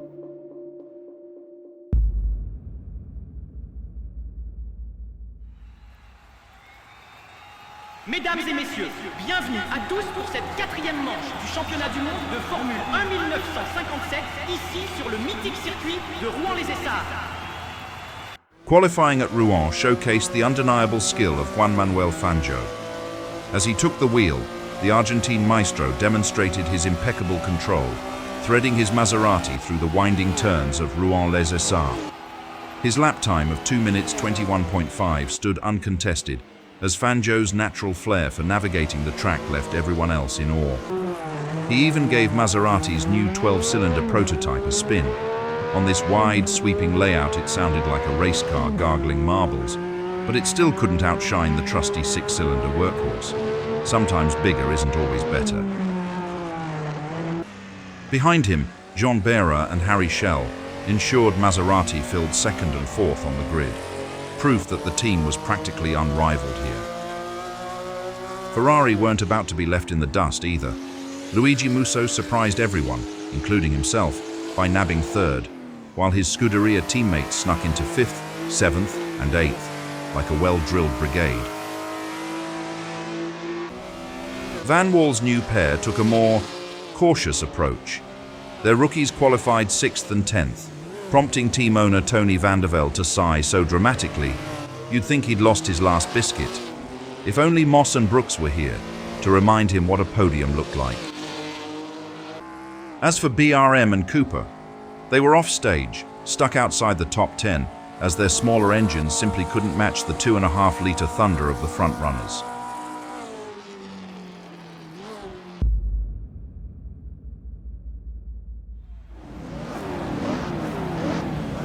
Aujourd'hui, une journée magnifique nous attend, avec une météo parfaite pour cette course qui s'annonce palpitante. 77 tours de ce circuit exigeant, 503 km de défi où seuls les plus forts triompheront. Jetons un coup d'œil aux 3 meilleurs qualifiés qui ont dominé cette séance qualificative. En pole position, l'indétrônable champion du monde, Juan Manuel Fangio, avec sa maîtrise légendaire de la course. À ses côtés, sur la deuxième ligne, nous avons Jean Behra, le pilote français qui espère bien offrir à son public un magnifique spectacle aujourd'hui. Et juste derrière lui, sur la troisième ligne, Luigi Musso, le pilote italien de Ferrari, qui ne manquera pas d'ajouter sa touche d'agressivité à cette bataille. As the sun shines brightly over the magnificent Rouen-les-Essarts circuit, everything seems set for a perfect race day. The weather, pleasant and mild, creates the ideal conditions for what promises to be a thrilling battle around this iconic French track. The crowd is buzzing with excitement, the air thick with anticipation, as the drivers make their final preparations before the 77-lap challenge ahead, a total distance of 503 kilometers, or 313 miles of pure, unrelenting racing. Chers spectateurs, l'heure est maintenant venue. L'adrénaline monte, le bruit des moteurs se fait entendre. Les pilotes sont prêts à tout donner. Que la course commence et que le meilleur gagne. As the flag drops, it's the Frenchman Jean Behra who reacts like a bullet from a rifle, surging forward with a flawless getaway and snatching the lead into the first corner. The local crowd erupts, naturally delighted by their countryman charging ahead. But just behind him, there's drama at the sharp end. Fangio, true to form, makes a somewhat leisurely departure. This momentary dawdle allows none other than Luigi Musso to storm through into second place. The young Italian, brimming with confidence and throttle, wastes no time in pressing the attack.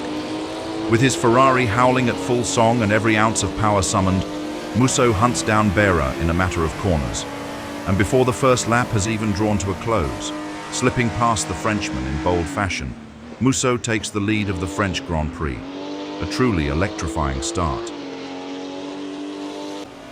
As the race settles into its early rhythm, it's Juan Manuel Fangio who begins to wind things up. Having brushed off the cobwebs after his unhurried start, the maestro now opens the taps. With precision that borders on the surgical, he closes in on 𝔻℻𝔼𝕋. The Frenchman, valiant though he is, can do little against Fangio once the Argentinian turns up the heat. With a move executed so cleanly it might have been drawn with a compass, Fangio slips past 𝔻℻𝔼𝕋 and into second place. The chase is on. Musso leads, but for how long? It takes just 2 laps. 2 laps of silent pressure, metronomic pace, and the kind of relentless pursuit that only Juan Manuel Fangio can produce. Now, the maestro is right on Musso's tail, a red shadow filling the Italian's mirrors. And under that pressure, inevitably, the mistake comes. It's only a slight wobble, a missed apex, a moment's hesitation, but that's all Fangio needs. In a flash of motion, the Maserati slices through. Fangio takes the lead. The crowd rises. Order is restored.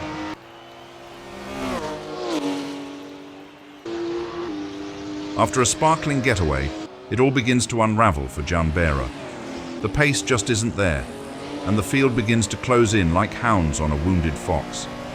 Enter Peter Collins, ever the opportunist, ever the gentleman racer. But when he smells blood, he's as polite as a jackhammer. He shadows 𝔻℻𝔼𝕋 for several corners, sizing him up with quiet precision. Then, at just the right moment, Collins darts through, snatching third place with the confidence of a man who's done it all before. The British are on the march once again. But just as the crowd settles from Collins' daring maneuver, there's drama elsewhere on the circuit.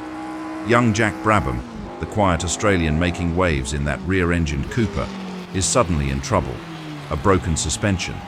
There'll be no fairy tale in France today for Brabham, as he's forced to pull off and retire. A tough break for the lad, but no doubt he'll be back. On the 6th tour of Rouen, Carlos Menditegui puts the power down and slips past Herbert Mackay-Fraser with effortless Argentinian flair. That move puts him up into 6th position, a quiet but determined climb through the order. It's tidy work from Menditegui, who seems to be enjoying the French countryside. Mike Hawthorn finally shows his hand on lap 7. He dives past Stuart Lewis-Evans to take 8th place. It's classic Hawthorn. Quiet one moment, and then all elbows and tenacity the next. The crowd certainly takes notice. And so, we suspect, does Lewis-Evans. 3 laps on, and Hawthorn is still on the hunt. With that trademark grit and a machine finally coming into its stride, he reels in Mackay-Fraser. The American tries to hold firm, but it's to no avail. Hawthorn lines him up, pounces, and cleanly sweeps past. Another one bites the dust, and Hawthorn climbs to 7th.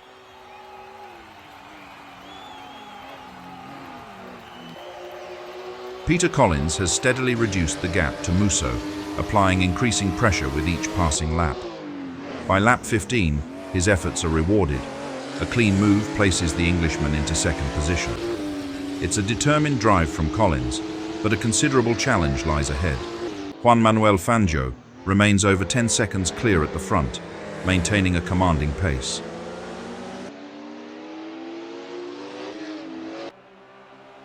On lap 17, Carlos Menditegui closes in on teammate 𝔻ℝ𝔼𝔼𝕋. The 2 Maseratis briefly contest the position, but it's the Argentine who prevails, slipping past and securing 5th place. A composed move, and one that brings Menditegui into the points. A quietly impressive run so far. But Menditegui's move is anything but the end of it. 𝔻ℝ𝔼𝔼𝕋, ever the combative racer, isn't one to let a position slip away without a proper scrap. What follows is a tense 3-lap skirmish between the 2 Maserati men. 𝔻ℼ attacking at every opportunity, Menditegui defending with grit and nerve. The crowd at Rouen is treated to a fierce and cleanly fought battle, but ultimately, it's the Argentine who holds firm. By lap 20, the dust settles with Menditegui still in 5th, and 𝔻ℼ forced to regroup behind. On the 21st tour of Rouen, the surprise comes not from the front, but from further down the order. ℏ𝔼𝔼𝕋𝕍, making his debut in a World Championship Grand Prix, begins to show real promise.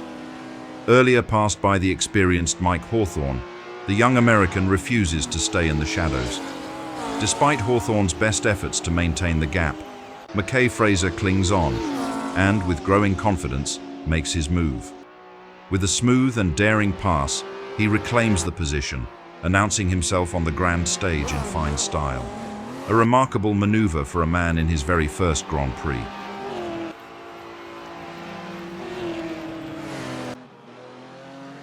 By the 24th lap, misfortune catches up with Maurice Trintignant. The Frenchman had been wrestling with engine troubles since the start, a persistent misfire robbing his Ferrari of pace and patience alike. And now, finally, the machine gives up the ghost. With a sputter and a sigh, the engine breathes its last. Trintignant coasts to a halt, and the French hopes take a hit on home soil.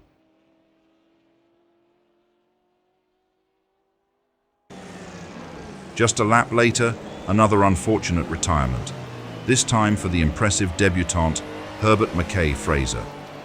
The young American had been putting on quite the show in his very first Formula One outing, trading blows with seasoned names and refusing to be overshadowed. But racing can be a cruel tutor. A transmission issue strikes.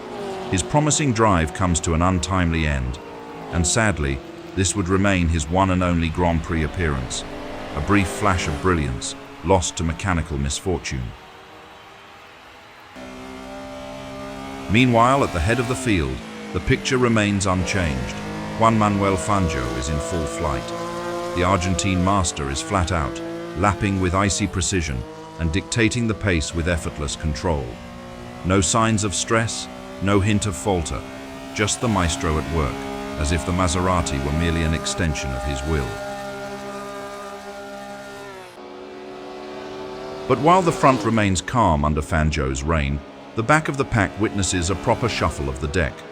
ℾ𝔼𝔼𝕋𝕍, perhaps pushing a touch too hard, runs wide and flies off the circuit in a cloud of dust.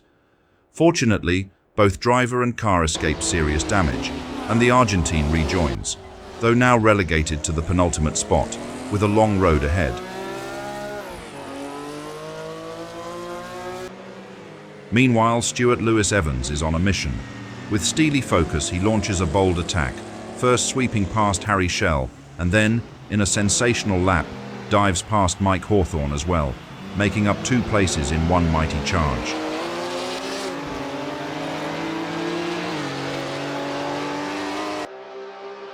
On lap 28, Peter Collins begins to struggle, his gearbox no longer responding as crisply as before. Try as he might to fend off the inevitable, it's only a matter of time. Luigi Musso, ever watchful, senses the moment. He lines up the move and slips past the ailing Ferrari of Collins to retake second place, leaving the Brit to wrestle with his wounded machine and hope for a miracle.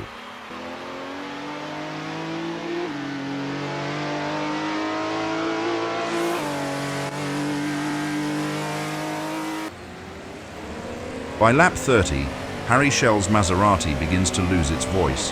One of the cylinders calls it a day. The misfiring engine robs him of power, and ℾ𝔼𝔼𝕋, despite his earlier off, is quick to take advantage.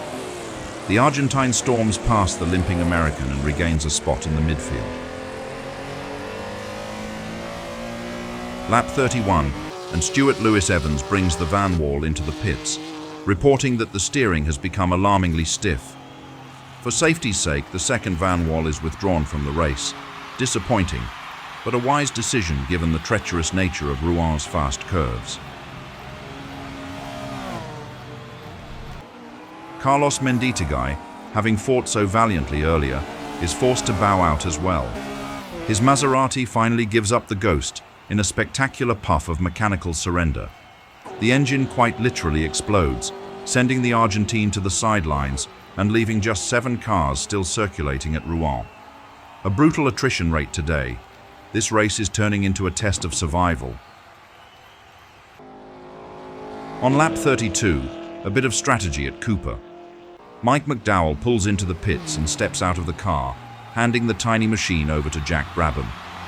The Australian, who earlier retired with a broken suspension on his own car, now has a second chance to stretch his legs in the race, albeit from far down the order. The Cooper team making full use of the shared drive rules still allowed in Grand Prix racing. Perhaps not a points finish, but every lap is experience gained. As the race enters its later stages, Mike Hawthorn continues his steady climb. By lap 44, he's reeled in 𝔾ℝ𝔼𝕼𝔋𝕶 completely. The Frenchman, once a front-runner, offers little resistance as Hawthorn breezes past and into fourth place. It's a composed, clinical move from the Englishman, proof that a quiet start doesn't mean a quiet finish. Running second, Luigi Musso digs deep and begins wringing every ounce of power from his Ferrari. He clocks the fastest lap of the race, a scorching 2 minutes 22.4 seconds.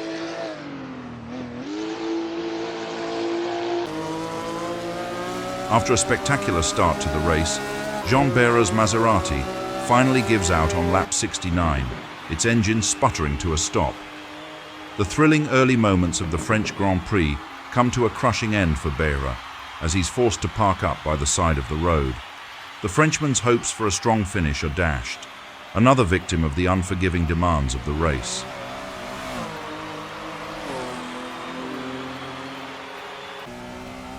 As the race winds down, Fangio, ever the master, doesn't make a single pit stop, driving with effortless control to bring home his third consecutive victory. With this triumph, he cements his commanding lead in the championship. Behind him, the Ferrari team finally reaps the rewards of their hard work, with Luigi Musso and Peter Collins taking second and third respectively, their first podium finishes of the season, though they still fall short of besting the Argentine legend today. Further down the order, Mike Hawthorn, benefiting from the misfortunes of others, secures a fourth-place finish for Ferrari, salvaging valuable points despite the troubles. In fifth, 𝔾ℝ𝔼𝔼𝕋𝕀ℕ𝔾𝕊, the ever-determined Maserati driver, limps to the line with 2 broken cylinders still attached to his car, but his perseverance pays off. And Jean-Bérard, though heartbreakingly forced to park his Maserati earlier, manages to push it across the finish line, taking a hard-earned 6th place. His efforts are a testament to his resolve, despite his car's obvious suffering. As we look at the championship standings after the thrilling French Grand Prix, Juan Manuel Fangio remains the man to beat, having solidified his dominance with yet another victory. The Argentine ace now holds a commanding 25 points, a healthy lead over the rest of the field. In second place, we have the United States' own Sam Hanks, who earned a solid 8 points from his victory at the Indianapolis 500, which, despite being outside of the traditional Formula One rounds, still places him firmly in the mix. And in third, representing Italy, we have Luigi Musso.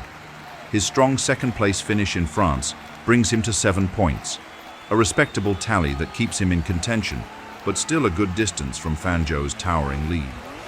As the season progresses, it's clear that the battle for the championship is still wide open. But for now, Fangio holds the upper hand, with his closest rivals still chasing hard on his heels. Next up, we're off to Britain, the land of rain, tea, and wildly patriotic racing fans, for the 1957 British Grand Prix at the legendary Aintree circuit. Fangio may lead the championship, but on British soil, the battle takes on a whole new meaning. So hit that subscribe button to stay tuned, and help this little racing channel zoom past the algorithm like a Maserati on fresh tires. The 1957 British Grand Prix is just around the corner. See you there.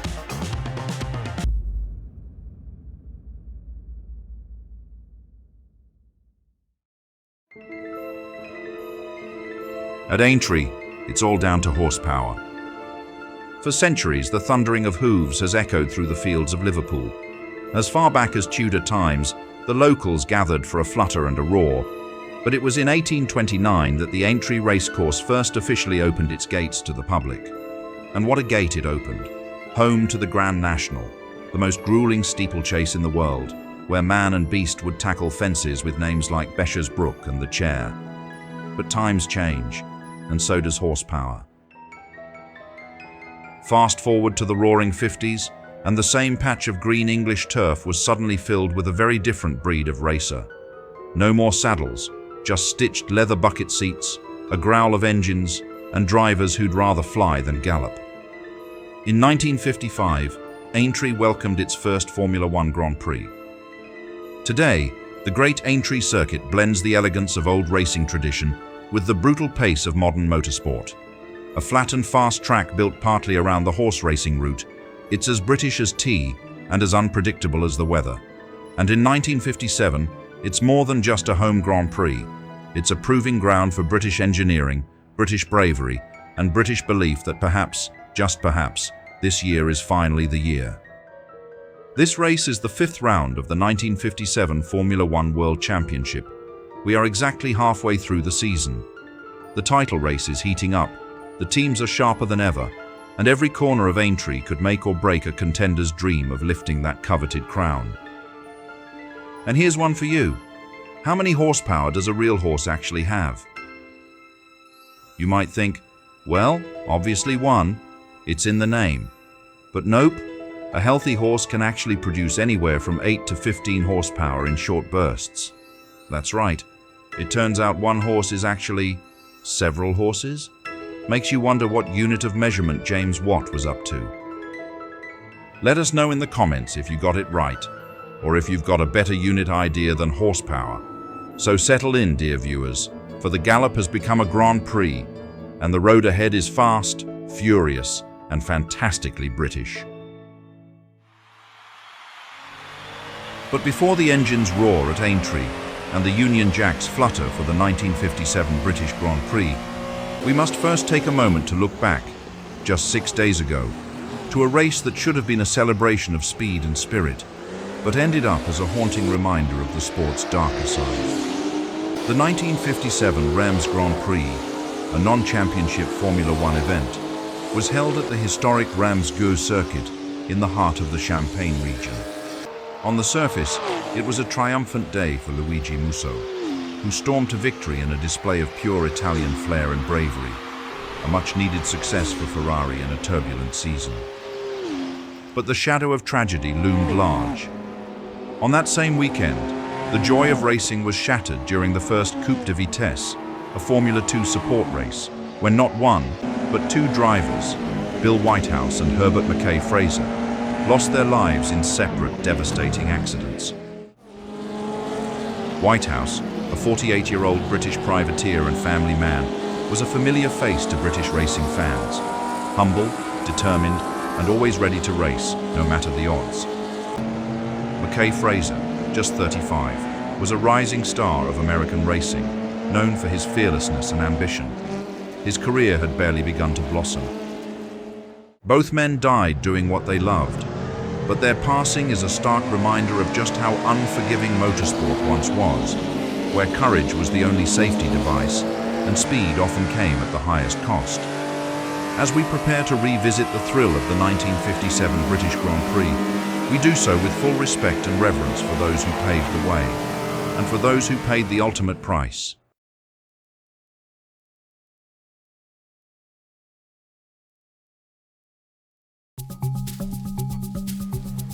After a dominant display across the opening rounds of the season, the Maserati squad touched down on British soil in buoyant spirits.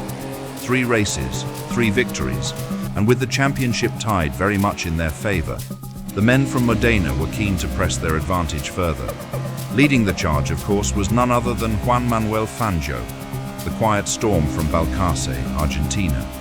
The maestro had already notched up 3 consecutive wins this season, and here at Aintree, all eyes were on him to make it 4, and in doing so, edge ever closer to an unprecedented 5th World Championship crown. Backing Fangio, the familiar trio, John Behra, the determined Frenchman with a fiery spirit, 𝔾ℝ𝔼𝔼𝕋𝕀ℕ𝔼𝔼𝕋, the cool-headed American, and Carlos Mendieta, the unpredictable Argentine with a flair for the dramatic and occasionally the erratic. But while the driver lineup remained unchanged from Rouen, Maserati had made one key decision behind the scenes. Their powerful but temperamental 12-cylinder experiment had been quietly wheeled back into the shadows of the Modena workshop. In its place, the team entrusted their fate entirely to the proven and nimble six-cylinder 250F, a machine lighter, more agile, and crucially, more reliable. Scuderia Ferrari arrived in the paddock at Ⅎ𝔼𝔼𝕋𝕀 with a bit more spring in their step than in previous outings. After all, a double podium in France had finally lifted the red cars onto the scoreboard, a much-needed reminder that Maranello's machinery was still very much in the hunt. Enzo Ferrari was fielding a particularly formidable quartet. At the heart of the operation, two homegrown heroes, Peter Collins and Mike Hawthorne, ready to trade pleasantries for horsepower in front of the roaring British crowd. Both drivers knew the Ⅎ𝔼𝔼𝕋𝕀 circuit like the back of their driving gloves and were eager to give the locals something to cheer about. Joining them, the cool-headed Italian Luigi Musso, who, let us not forget, is currently third in the championship standings, and the ever-smooth Frenchman Maurice Trintignant, rounding off a team that had talent in abundance, if not quite yet the silverware to show for it. But make no mistake, while Ferrari may have tasted champagne in France, they arrived in Britain still chasing that elusive first win of the season.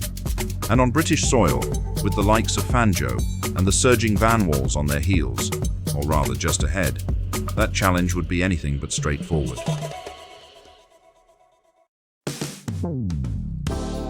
And speaking of British pride, you can't miss the green machines of Vanwall, nor the man behind them, Tony van der Velde. The industrialist-turned-racing impresario arrived at Ⅎ𝔼𝔼𝕋𝕀 with the quiet confidence of a man who'd finally seen the pieces begin to fall into place. For the first time this season, Vanwall would field not one, not two, but three cars. Why the sudden expansion? Well, for starters, both Stirling Moss and Tony Brooks, Vanwall's leading men, were back in action after sitting out the French Grand Prix with various ailments. No more sore backs or stubborn fevers. Both drivers had been patched up, polished off, and were raring to go. And as for the third seat, that remained in the capable hands of Stuart Lewis-Evans, whose spirited drive at Rouen had not gone unnoticed. Van der Velde, impressed by the youngster's cool head and quick hands, decided he'd earned a second chance, or perhaps even more. There was no hiding it. Expectations were high. 3 healthy drivers, 3 fast cars, and a home Grand Prix. If Vanwall was ever going to make a statement this season, one louder than the snarl of their fuel injection engines, Ⅎ𝔼𝔼𝕋𝕀 was the place to do it.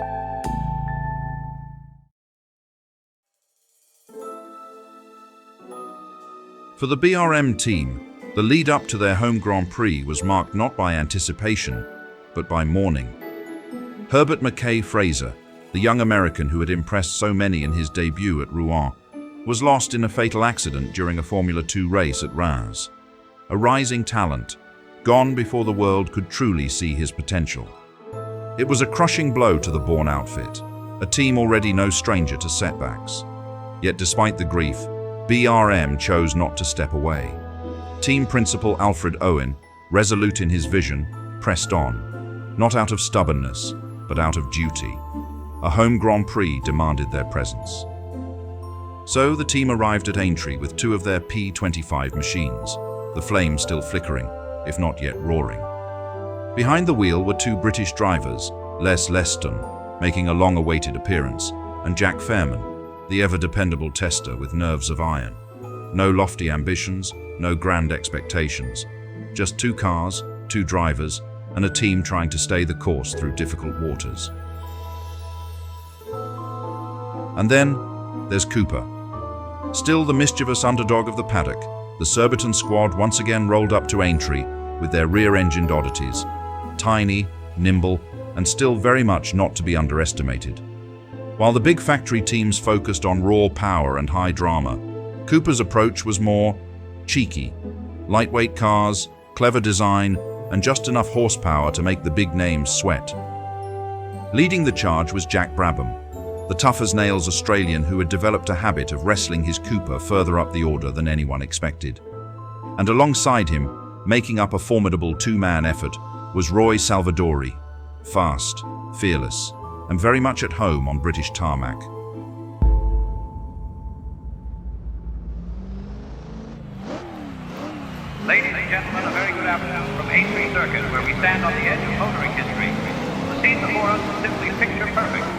skies are a gentle blue. The sun casts a golden sheen on the tarmac. And for once, even the English weather has decided to behave. It's oddly pleasant, dare we say, even Mediterranean, here in Merseyside. Not a rain cloud in sight. And now, dear viewers, buckle yourselves in, because we're hopping on board with Peter Collins for a blistering hot lap around the Aintree circuit. The Ferrari thunders across the start-finish line, and already it sends shivers through the grandstands. First up, Waterway Corner, a fast, sweeping right-hander that invites confidence, then punishes arrogance. Any faster, and you're history. He's flat on the throttle now, heavy on the brakes, the front end bites. Blasting down to Anchor Bend, the Ferrari wriggles as Collins commands it through with inch-perfect control. Then it's into Cottage Corner, the slowest bit on the track, slower than a tea break at the Queen's Garden Party.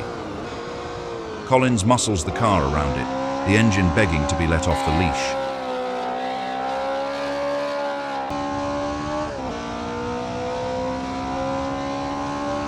Heavy on the brakes, through Country Corner, the track opens up again. The Ferrari roars, breathing properly now. Every shift is crisp, every rev a declaration of war. On to Village Corner, where Collins begins to wind the car up for the speed run to come. He exits cleanly, perfect setup for the long right-hand sweep of Canal Curve. Here, the car holds on for dear life, balancing speed and grip. Collins keeps it planted, a blur of red carving through asphalt, and emerges with speed in his veins. And now, the Stefton Straight. It's not straight for long, but it's long enough to let the Ferrari scream. Gear after gear, speed builds. It's a glorious, straightish run, perfect for terrifying birds and small children. But danger lies ahead, Melling Crossing, a fast, tricky chicane that unsettles the car. And finally, Tats Corner, a tight, demanding right-hander that links this whole wild ride back to the start-finish line. Collins brakes late, throws the Ferrari in, and bolts for the line once more. Lap complete, and what a lap it was. A masterclass in courage, control, and raw speed. That's what it takes to conquer Aintree. Qualifying at Aintree stretched over 2 nail-biting days, a battle not just of raw speed, but of national pride. In the end, it was the local hero who emerged on top. Stirling Moss, back in fine form after his absence in France, gave Vanwall their first ever pole position. A milestone for British motor racing, and one that sent a cheer rolling across the grandstands.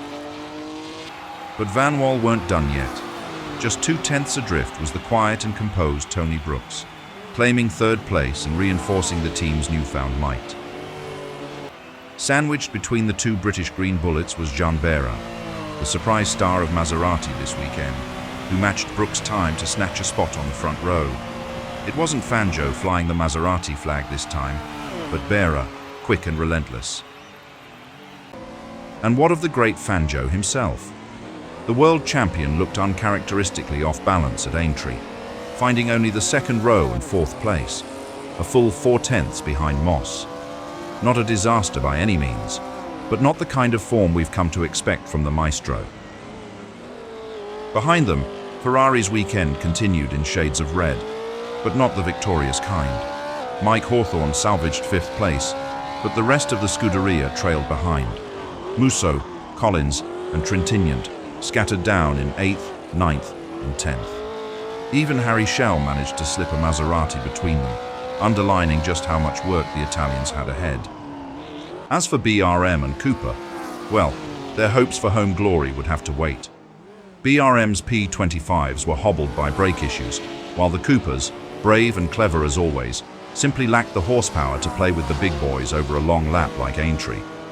So the grid is set, a pole for Britain, a Frenchman in the fight, and a world champion quietly smouldering on row 2. All the ingredients for a classic.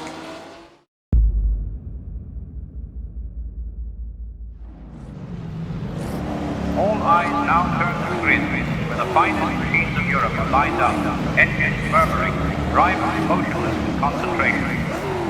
The 1957 British Grand Prix is just moments from commencing, a true test of endurance, courage, and mechanical might. Ahead lies a punishing 90 laps of the Indy circuit, a total of 434 kilometers, or precisely 270 miles. These drivers will circle the course again and again, pushing themselves and their machines to the very edge for a chance of glory in the British round of the 1957 World Championship. Hold on to your hats, your programs, and your corned beef rolls. The engines scream the full song, and they're off. The flag drops, and just like in France, it's Jean Behra who reacts like lightning. The Frenchman catapults his Maserati off the line and charges into the first corner as the early leader.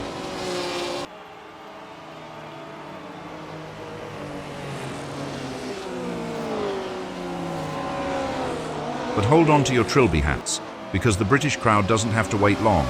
𝔼𝔼𝔋𝕶𝕻 isn't here to play second fiddle on home soil.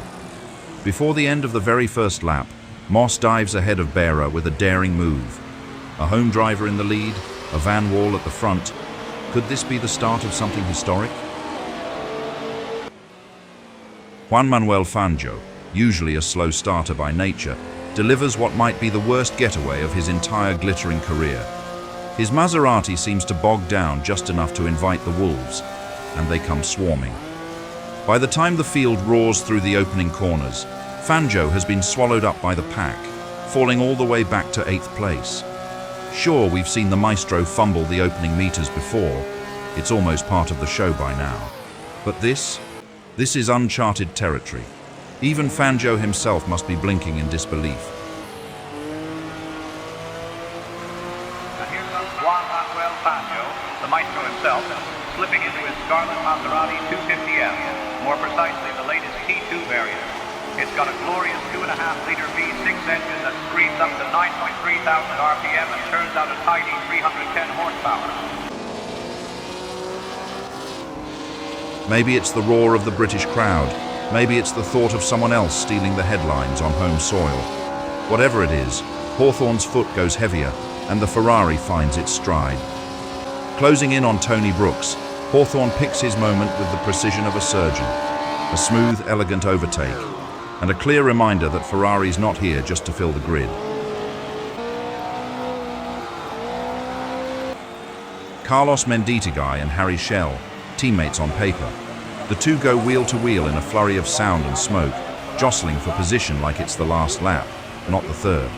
But as they power through the next sequence, 𝔻𝔻𝕻𝒃 holds his nerve, muscles past his teammate, and claims 8th place with a bold move that surely raised a few eyebrows on the Maserati pit wall. Stuart Lewis Evans is making a name for himself. In just a single lap, the young British driver demonstrates composure, precision, and remarkable speed. He begins by overtaking ℏ𝔼𝔼𝕋, finding the gap and making it stick with confidence. A few corners later, 𝔼𝔼𝔻𝕻𝕃𝕋 falls next.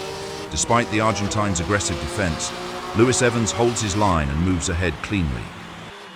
But what follows is the most striking moment so far. The green Vanwall closes in on Juan Manuel Fangio, a calculated move under braking, and Lewis Evans passes the reigning world champion. No mistakes, no hesitation. It is an extraordinary charge. 3 drivers passed in a single lap, including Fangio himself. Meanwhile, at the front of the pack, 𝔼𝔼𝔋𝕶 is in complete control. With the crowd firmly behind him and the Vanwall running flawlessly beneath him, 𝔻𝕗 begins to stretch his advantage. 𝔻𝕗, calm in the cockpit, looks as though he's not just racing. He's enjoying every moment of it. While 𝔻𝕗 carves out his lead at the front, his teammate Tony Brooks begins to slip in the opposite direction. First, it's Peter Collins who edges past, his Ferrari looking increasingly comfortable as the laps unfold. Not long after, Luigi Musso follows suit, making a clean move that leaves the Vanwall trailing behind both Scarlet machines. In just a few corners, Brooks finds himself pushed out of the points-paying positions. By lap 15, Stuart Lewis Evans continues to make waves in his Grand Prix debut season. Still riding the momentum of his earlier surge, the young Briton now sets his sights on teammate Tony Brooks and wastes no time. With a composed and confident move, Lewis Evans slips past Brooks. It's another statement of intent from the rising star, who is rapidly climbing the order and proving he belongs among the sport's elite. On lap 23, the crowd's cheers fade into anxious silence as 𝔼𝔼𝔻𝕋𝕀ℕ𝔾𝕊 suddenly veers into the pits. Something clearly isn't right. The Vanwall team leaps into action as 𝔻reports a suspected magneto fault. In those precious seconds, a train of contenders storms past the pit lane.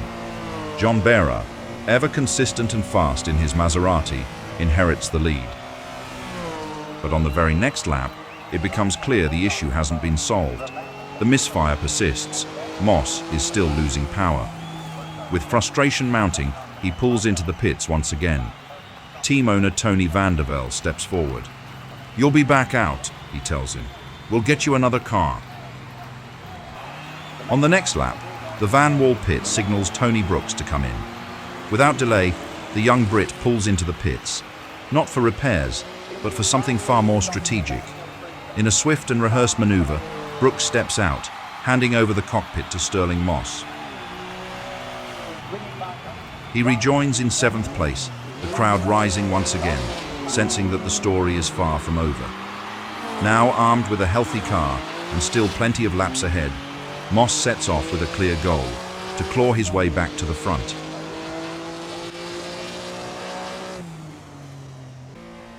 And before we forget, up in 6th place, quietly running but far from his usual brilliance, is Juan Manuel Fangio.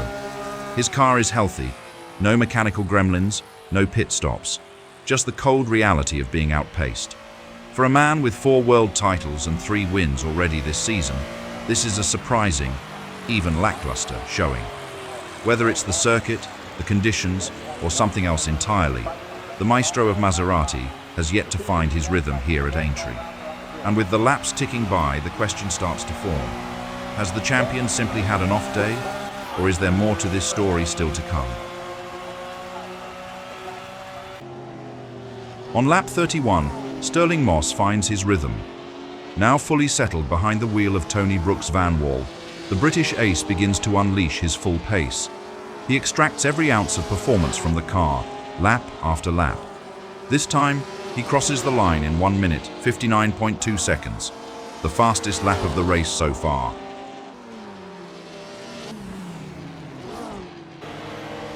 On lap 35, 𝔼𝔻𝔻𝕻 reels in the world champion. With the Vanwall now running faultlessly, 𝔻 closes the gap to Fangio with relentless pace. For a few corners, the two giants of motor racing run wheel to wheel, the crowd holding its breath. But it doesn't last long. 𝔻 edges ahead, diving past the Maserati in a daring move that sends the Aintree stands into rapturous applause. The home hero has just passed the reigning king, and the British fans are on their feet.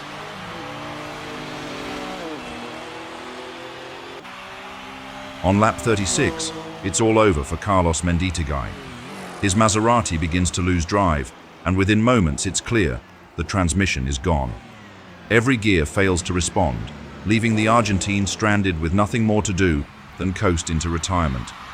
His valiant run comes to an end, and with it, he surrenders 8th place. A tough blow for Maserati, and a bitter end to Mendietaguy's efforts at Aintree. 𝔼𝔻𝔻𝕻𝕻 is unrelenting. Lap after lap, the Vanwall responds to his every command, and by lap 40, the charge is far from over. Up ahead, Luigi Musso in the Ferrari is doing what he can to hold on to 5th place, but the Italian can sense it. It's only a matter of time. 𝔻lines up his move and pulls it off with trademark precision. Clean, confident, and absolute. Musso can offer no reply. 𝔼𝔻𝔻𝕻 sweeps into 5th place, reclaiming a spot in the points. The crowd knows what they're witnessing now is more than just damage control. It's the making of a drive to remember. Now keep your eyes on the green and gold Vanwall VW5, a magnificent machine straight out of British engineering brilliance. That's 𝔼𝔻𝔻𝔻𝕻 at the wheel. The VW5 is powered by a 2.5-litre straight-bore engine built under the watchful eye of Tony van der Velde. With fuel injection and advanced aerodynamics, the Vanwall is no joke. It's the pride of the Isle. John Behra, still leading at the front, is driving like a man possessed. After years of trying, of fierce efforts and near misses, 𝔾ℝ𝔼𝔼𝕋𝕀ℕ𝔾𝕊 now finds himself with a genuine shot at Grand Prix glory. The Maserati runs smoothly beneath him, and with the laps ticking by, the dream begins to look like a reality. If he can hold this pace, if fate chooses not to interfere, 𝔾ℝ𝔼𝔼𝕋 may just be the place where John Behra writes his name into Formula One history.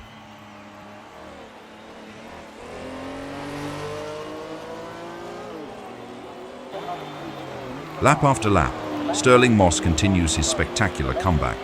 And now, with Peter Collins in his sights, the young Briton knows he has a chance to take another step towards the front. Collins, struggling with an overheating engine, offers little resistance as Moss surges past him effortlessly on lap 47, taking 4th place. As the race unfolds, it's becoming increasingly clear. Stirling Moss is on a mission, and nothing is going to stand in his way. By lap 50, the reason for Juan Manuel Fangio's sluggish pace becomes clear. A faulty valve mechanism in his Maserati has rendered the engine underpowered, leaving the world champion struggling to maintain any competitive speed. It's a blow for Fangio, who had already endured a frustrating race. As his car limps around the track, it becomes apparent that there's no way to resolve the issue. Without hesitation, Fangio pulls into the pits, his race effectively over. Despite the mechanical failure, the maestro shows his usual class. He refuses to bring another Maserati back onto the track. Even in the face of adversity, Fangio's resolve is unshaken, and he calmly steps away from the wheel, his focus shifting to the bigger picture of the season.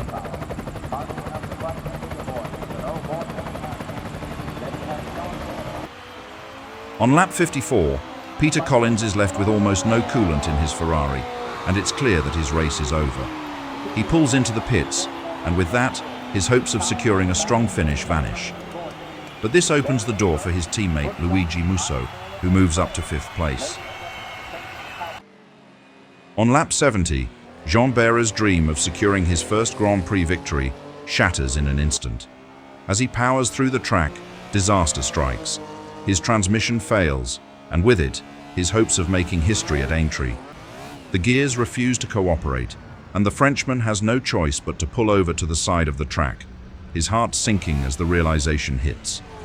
Behra, who had been leading for so much of the race, now watches helplessly as his car comes to a stop. He can barely believe how close he came to claiming that elusive first win.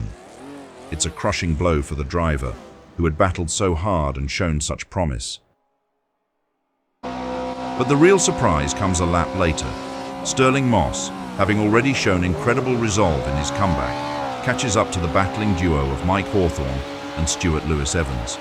The tension in the air is palpable as these two drivers fight it out for position, unaware of the storm brewing behind them.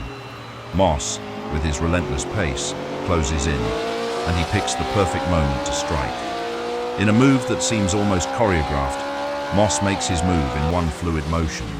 The crowd erupts as Moss regains the lead, making it look effortless despite the pressure he has been under all race long. The roar from the stands is so deafening, it feels like Moss must be able to hear them louder than the sound of his own engine.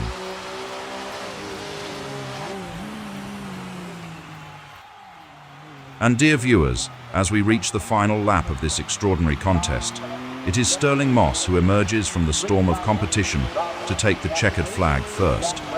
The Aintree crowd erupts, an overwhelming, thunderous ovation of national pride and unfiltered joy. Luigi Musso brings his Ferrari home in second, his consistency and good fortune sparing him from the mechanical woes that plagued his teammates. With this strong finish, Musso collects 6 vital points and now stands as Juan Manuel Fangio's main challenger in the fight for the championship. Third place goes to Mike Hawthorn. Blisteringly quick, the Englishman was very much in the fight for victory until a slow puncture forced him into the pits. He still delivers a valuable result on home ground. Fourth is Maurice Trintignant, who didn't dazzle with outright pace today, but managed his race with method and calm, rewarded once again with points. And fifth, in a breakthrough moment, is Roy Salvadori. The Briton not only scores his own first points in Formula One, but also hands Cooper their very first points in the World Championship. Leading the title race is the reigning world champion, Juan Manuel Fangio, with 25 points. Despite a difficult British Grand Prix, the Argentine maestro remains firmly at the top, a testament to his earlier victories and consistent presence at the front. But the challenge is growing. Climbing to second place in the standings is Luigi Musso, now with 13 points. The Italian's measured drive at Aintree has brought him within striking distance. With momentum and reliability on his side, Musso is now the primary contender looking to dethrone Fangio. In third, we find Tony Brooks on 10 points, whose performance at Aintree, even as a car donor, has earned him his first World Championship victory and a place among the front runners. With 3 races remaining, the championship battle is taking shape. The 1957 British Grand Prix at Aintree wasn't just another chapter in the season. It was a milestone, a moment when the Union Jack finally flew high in the world of Grand Prix racing. For the first time in Formula One history, a British constructor, powered by a British engine, didn't just compete, it conquered. Vanwall, a team that had been knocking on the door of greatness, finally burst through. Pole position, fastest lap, victory, a Grand Slam, all achieved on home soil. It was a triumphant moment not just for the team, but for the entire British motorsport community. Engineers, mechanics, fans and dreamers who had long watched Italian and German machines dominate the podiums. Vanwall had proven what many hoped but few dared to believe, that the British could build a car, design an engine, and field a team capable of beating the very best in the world.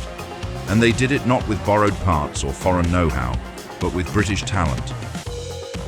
Next up, a race against logic, a duel with fear, a challenge so brutal even the bravest men whisper its name. The Nürburgring is back, not just a circuit, but the circuit. The alpha and omega of racing itself. It's every driver's nightmare, and yet they must face it. Join us next time as Formula One returns to the green hell for a race that promises to be another milestone in the sport's extraordinary journey.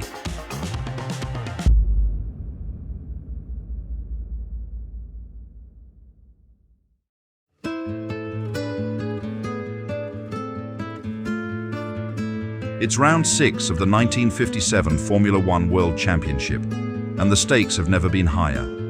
Deep in the Eifel Mountains, surrounded by forests and folklore, lies a circuit so vast and so merciless, it humbles even the bravest drivers. 22.8 kilometers of twisted tarmac, 160 corners, blind crests, dramatic dips, and barely a moment's rest. The sun might be shining now, but give it 5 minutes, and you'll be caught in a thunderstorm, a fog bank, and possibly even a snowflake. Welcome to the Nürburgring, where the climate comes with options. It's not just a circuit, it's a living, breathing monster. But this isn't just another Grand Prix.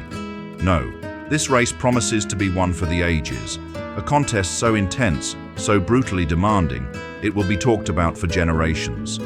A defining chapter in the story of Formula One. So buckle in. The Nürburgring does not offer second chances. This is the alpha and the omega of Grand Prix racing.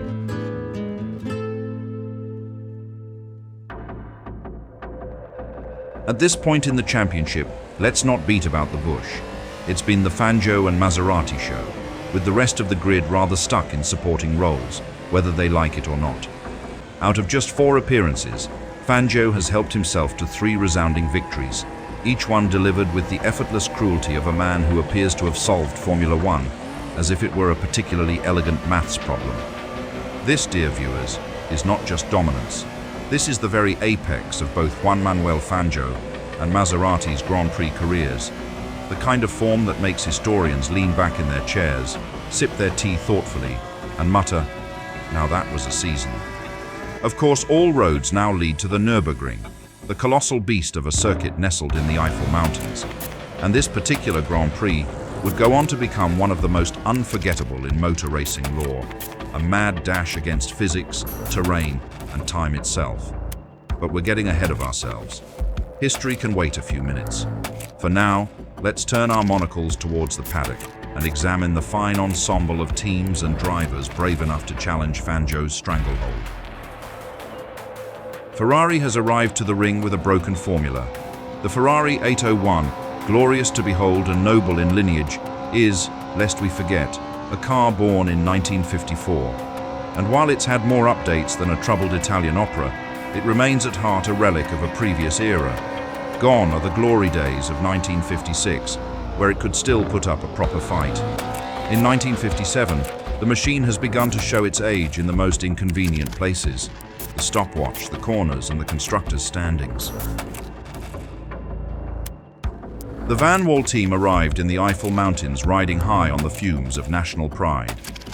Having just achieved what no British constructor had done before, pole position, fastest lap, and victory, all in one go, the boys in green were feeling rather chuffed, and rightly so. Vanwall fielded the very same trio that had dazzled the home crowds at Aintree: Stirling Moss, Tony Brooks, and Stuart Lewis-Evans, the quiet young promise. This was Vanwall's first ever dance at the Nürburgring. Still, Vanwall's spirits were high.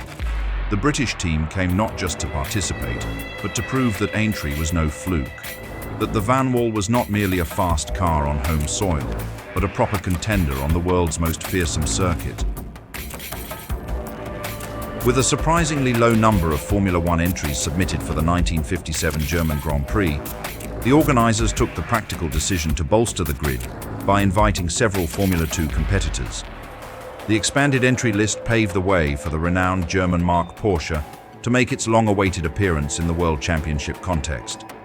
They entered two of their lightweight 550 RS sports cars, machines known more for agility and endurance than raw speed, but formidable nonetheless in the right hands and under the right conditions. Representing the Porsche factory effort were Edgar Barth, an experienced East German driver, and Umberto Maioli, a former Ferrari works driver who brought with him a deep well of experience at the highest levels of motorsport. While Porsche's participation was a major point of national interest for the German crowd, they faced stiff competition in the Formula 2 category from the innovative Cooper team of Great Britain. Cooper's rear-engine designs had already demonstrated their potential earlier in the season, and their light, nimble cars were beginning to shift conventional thinking about what a Grand Prix car should be. Though their entries were officially Formula 2 machines, they had already proven themselves capable of running close to, and occasionally ahead of, the slower Formula 1 cars on tighter, more technical circuits.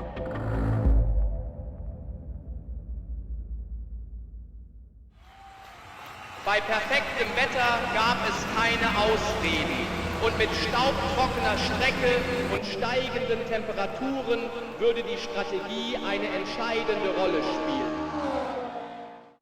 Unlike the damp and difficult conditions of the year prior, this time the gods of the Eiffel offered a rare gift: 2 days of dry, warm weather. The Argentine maestro, now in a Maserati, wasted no time stamping his authority. On Friday, Fangio set an absolutely staggering lap of 9 minutes 25.6 seconds, obliterating his previous best by nearly 25 seconds, an eternity by racing standards.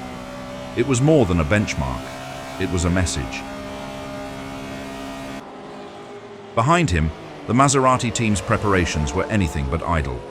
Knowing full well that the soft Pirelli tyres wouldn't last the full Grand Prix distance on the merciless tarmac of the 𝔾ℝ𝔼𝔼𝕋, the Modena crew drilled pit stops with military precision.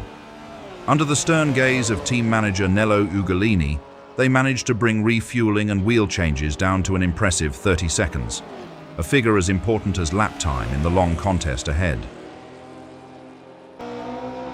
But Ferrari would not go quietly.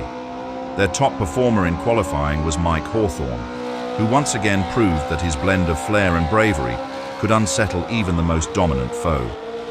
His lap was just 2.8 seconds slower than Fangio's, a gallant effort that placed him second on the grid. Peter Collins followed closely in fourth position, while Luigi Musso, who had been so strong in previous rounds, appeared off colour in Germany and could do no better than eighth. For Vanwall, this would prove to be a weekend of frustration. Despite fielding the same trio of talent, Brooks, Moss and Lewis-Evans, they struggled to tame the Nürburgring's peculiar challenges. Suspension gremlins plagued the green cars through both days of practice. Even with constant adjustments, they failed to match the Italian pace, securing only 5th, 7th and 9th places respectively, with Tony Brooks leading the British charge. Further down the grid, a quiet story was unfolding. American driver Maston Gregory, representing 𝔾ℝ𝔼𝔼𝕋𝕀ℕ𝔾𝕊, made an admirable impression on his Nürburgring debut.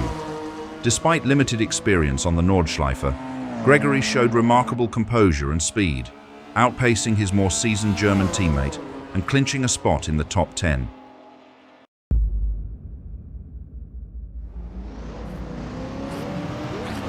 Und hier gingen die führenden Teams unterschiedliche Wege.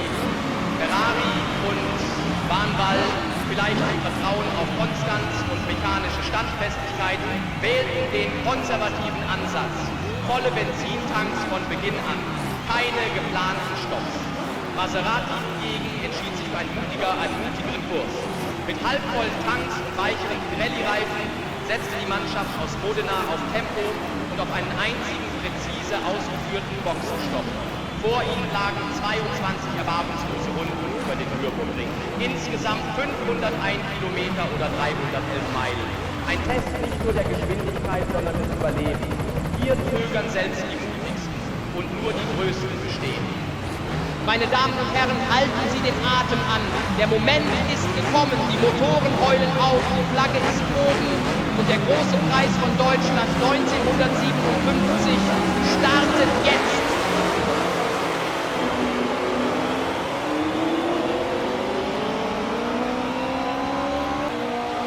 From the front row of the grid, the Ferraris and Maseratis launch almost as one, but it's Mike Hawthorn who reacts with razor precision. His V8 snarls with purpose as he threads the car through the opening bends. Behind him, the rest of the field jostles for position with the sort of frantic energy only the Nürburgring can provoke. Dust is kicked up, nerves are tested, and already the long, punishing gauntlet of 22.8 kilometers lies ahead. A road that will bend, twist, and bite at every mistake. 𝔾ℝ𝔼𝔼𝕋𝕀ℕ𝔼𝔼𝕋, the hero of Aintree just weeks earlier, appears to be struggling to find his rhythm on the treacherous tarmac of the Nordschleife. Luigi Musso, and soon after, 𝔾ℝ𝔼𝔼𝔼𝕋 in the Maserati, makes a similarly assertive move, slipping by the green Vanwall with a flick of precision and courage in equal measure. But just as the Ferraris begin to bask in their fleeting moment of glory, the red flash of Juan Manuel Fangio's Maserati 250F begins to loom ever larger in their mirrors. It doesn't take long. With surgical precision and that familiar, unsettling calm, Fangio begins his assault. First, he lines up Peter Collins, the young Briton doing his utmost to hold the line, but there is little that can stop the Argentine master. Next in his sights, Mike Hawthorn. But again, it's no contest. Hawthorn can only glance as the red nose of the 250F sweeps by in a display of grace and menace all at once. Fangio, now in the lead, begins to unleash the full fury of the Modena machine. Corner by corner, sector by sector, the gap to the Ferraris behind stretches almost visibly. The stopwatch confirms what the eyes suspect. The Argentine is not merely leading, he is disappearing. It's not just pace, it's poetry. Peter Collins, having watched the Argentine slip away over the past 2 laps, has had enough. With every gear shift, the young Englishman lays down his intent. He will catch the flying maestro ahead. But there's one problem. Between him and his target is Mike Hawthorn. Collins knows he must act fast. He charges hard and dives past Hawthorn, snatching second place. But the man in the bow tie isn't giving up so easily. Just a few corners later, Hawthorn fights back with typical British grit, retakes the position, and leaves Collins chasing once more. Tony Brooks begins to fade from the pace. His driving is steady but clearly cautious, and the field around him shows no mercy. In the span of a single lap, he's swept aside by both Stuart Lewis-Evans and Stirling Moss, his own teammates no less, as the Vanwall charge carries on without him. Meanwhile, at the very front, Juan Manuel Fangio is in a different universe altogether.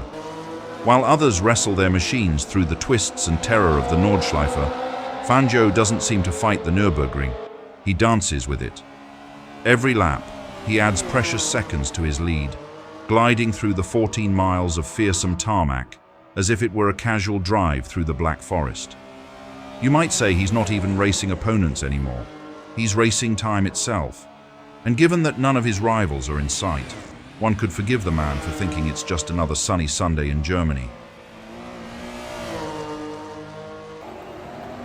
A lap later, young Jack Brabham, toiling away in a rather uncelebrated 16th place, finds himself on the wrong side of the Nürburgring's brutal temperament.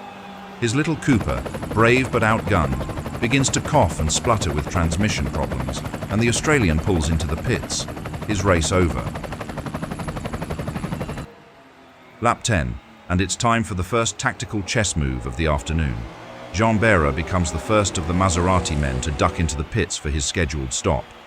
Now, a pit stop in 1957 isn't quite the whirlwind blur of modern motorsport. No flying wheel guns or sub-2-second wizardry here. This is more tea break than time attack. Mechanics calmly refuel, change tyres with deliberate care, and maybe even glance at the stopwatch for curiosity's sake. By the time Berra's car is ready to roll again, a small procession of rivals has already paraded past. 2 Ferraris and 2 Vanwalls slip ahead during his leisurely intermission, and the Frenchman rejoins the race down in 8th place, left to claw his way back through a grid that isn't known for being particularly accommodating. Behind the untouchable Fangio, it's a merry little chase for second place. Mike Hawthorn and Peter Collins, the so-called mon ami mates, are at it again. Hawthorn leads, then Collins pounces, clean, crisp, and confident. But if history has taught us anything, it's that Hawthorn isn't one to let a pass go unanswered. And with Luigi Musso trailing behind, wisely letting the friendly duel unfold without interference, this contest for second is far from settled. Lap 11, and the Nürburgring claims another victim. Stuart Lewis Evans, who had already begun to struggle with his gearbox a few laps earlier, now finds himself completely out of options. With a sickening crunch, the last of his gears gives up the ghost. There's no limping back to the pits this time, not even a gentle cruise. Lewis Evans has to pull over and park it trackside. Also on lap 11, 𝔾ℝ𝔼𝔼𝕋 dives into the pits for Maserati's second scheduled stop of the day. It's a routine affair by 1950s standards, which means a fresh splash of fuel, a change of tyres, and a quick chat about tyre pressure. After the stop, 𝔼𝔼𝔼 rejoins the race in 7th place, now trailing his teammate John Berra. And what do you get when you combine a slow-paced pit stop and a stubborn wheel nut? Well, Juan Manuel Fangio knows the answer: chaos. The maestro pulls into the Maserati pit, having carved out a 30-second cushion over the chasing Ferraris. And yet, for all his brilliance on the track, not even Fangio can race a jammed wheel nut. As Fangio calmly watches from the cockpit, probably the only calm soul on the pit lane, the stop drags on, and on. And just like that, a flash of scarlet, Peter Collins and Mike Hawthorn roar past the stationary Maserati. By the time the car is finally released, 81 seconds have evaporated into the Nürburgring air, an eternity in the language of Formula One. Fangio returns to the track in 3rd place and begins what history will remember as one of the greatest comebacks the sport has ever seen. Meanwhile, further down the field, far from the thunder of the front-running Maseratis and Ferraris, Umberto Maioli was busy carving out a respectable performance of his own in the Formula 2 category. Piloting his agile Porsche 550 RS, the Italian veteran held 2nd place in the F2 class, tucked just behind Edgar Barth, who was leading the F2 fight in the sister car. On lap 12, just as he was settling into a rhythm and closing in on Barth, the Porsche's engine gave out without mercy. With a plume of smoke and a heartbreakingly silent coast, Maioli was forced to park the car by the side of the circuit. His race and his hopes of an F2 victory were over. Und da ist Peter Collins, der junge Brite wirkt ruhig und selbstbewusst, führt dieses außergewöhnliche Grand Prix weiterhin an. Sein Ferrari 801 schnurrt wie ein gut gefütterter Tiger. Was für eine Demonstration der Kontrolle vom Jungen aus Kidderminster. Lap 14, and the Ferrari duel ignites once more. Mike Hawthorn, already a fan favorite here at the Nürburgring, thanks to his trademark bow tie and fearless driving, begins to pile the pressure on Peter Collins. Hawthorn darts out from the slipstream and seizes the inside line. Mike Hawthorn takes the lead, snatching it from his teammate with all the style and aggression that's made him one of the most exciting drivers on the grid. It's Ferrari versus Ferrari, and the race is far from over. As thrilling as the duel between Collins and Hawthorn may be, it comes at a heavy cost. Every lap they spend locked in battle, defending, attacking, re-attacking. They lose precious seconds. And behind them, far from cooling down after that infamously long pit stop, 𝔾ℝ𝔼𝕼𝔋𝕼 Fangio is coming, on full send. With fuel topped up, tires fresh, and an engine note that now seems almost vengeful, the Argentine is setting a blistering pace. Lap after lap, the gap shrinks. What was once a 48-second deficit melts away like mist over the Nürburgring forests. You can almost feel it. Fangio isn't just chasing time, he's chasing them, the bickering Ferraris, caught in a civil war, unaware that the maestro is orchestrating one of the most legendary comebacks in Grand Prix history. He is 36 seconds behind the two youngsters. On lap 16, the gap is down to 32 seconds. On lap 17, it's 27. Lap 18, 21 seconds. Now fully unleashed, once again does what only Fangio can do. He leaves the laws of physics somewhere behind at ℏ𝔼𝕼𝔋𝕼 and enters an entirely different universe. 13 seconds. That's what he takes out of the Ferrari lead pack in a single lap. 13 seconds. The gap, once a yawning chasm after that torturous 80-second pit stop, is now only 8. And suddenly, the Ferrari pit wall is no longer watching a duel. They're watching a storm. At trackside, the Ferrari pit signals spring to life. Urgent, bold, and unmistakable. Team manager Romolo Tavoni, hands clenched in frustration, sends a message to both Collins and Hawthorn. Più veloce, faster. Because what they're witnessing is unbelievable. Fangio, who just a few laps ago was sipping water and sitting calmly in the pits, has turned the impossible into a probability. Collins and Hawthorn may have been enjoying their little duel for the lead, but those pit boards now scream something else. The maestro is coming. Run. On lap 20, Fangio crosses the line with a lap time of 9 minutes, 17.4 seconds, 8.2 seconds faster than his own pole position time. By far the fastest lap of the entire race. At that moment, the Ferrari pit descends into controlled chaos. They all know what this means. This is no longer just a comeback. This is an onslaught. It's lap 21, the penultimate lap of this grueling battle. Fangio is flying now. The Argentine devours the final gap to Collins and strikes with intent. But Peter Collins isn't about to hand over second place without a fight. What follows is a thrilling duel. The two warriors seem locked in a relentless tug of war. Then, Fangio finds the opening. His car dances through the forest like it's on rails, pulling clear by car length after car length. But just as Collins prepares to respond, disaster strikes in the most unexpected way. Fangio's right rear tire kicks up a small stone, nothing unusual on a road circuit like the Nürburgring. But this one is perfectly placed, perfectly timed, and it slingshots straight into Collins' windscreen. The Brit lifts instinctively, blinking, stunned. For a moment, he's not a racing driver, but a human being trying to gather his senses at 250 kilometers per hour. He doesn't crash, he holds it, but he has to back off. And now, only one target remains, Mike Hawthorn. The Englishman, well aware of what's unfolding behind him, knows full well Collins has vanished from his mirrors, and the old devil himself, 𝔾ℝ𝔼𝕼𝔼𝕼 Fangio, is right there, breathing down his neck, the warning unmistakable. Hawthorn throws everything at the Nürburgring, wringing the neck of his Ferrari with all the grit and heart he's got. But to Fangio, chasing down the lead like a man possessed, what he sees ahead is no longer a car in command. It's a scarlet machine twitching under the weight of pure pressure. A Ferrari nervously dancing on the edge of control. And no man alive could bear that pressure for long, not when it's Fangio in your mirrors.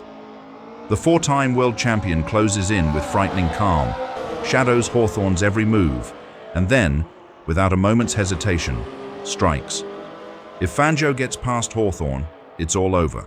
The 5th world title will be his. A blink later, it's done. It's not just a pass, it's a coronation. The old master, in his twilight, delivering one of the most astonishing performances the Nürburgring has ever seen. As Juan Manuel Fangio begins the last lap of the Nürburgring, his heart must be a battlefield of emotions. Ahead lies the checkered flag, and with it, immortality. Behind, the memory of an impossible chase still burns fresh. He has hunted down 2 Ferraris, erased a 48-second deficit, and now leads the German Grand Prix after the most extraordinary comeback in Formula One history. And yet, triumph walks hand in hand with tension. His Maserati 250F, a machine pushed to its absolute limits, now pleads for mercy.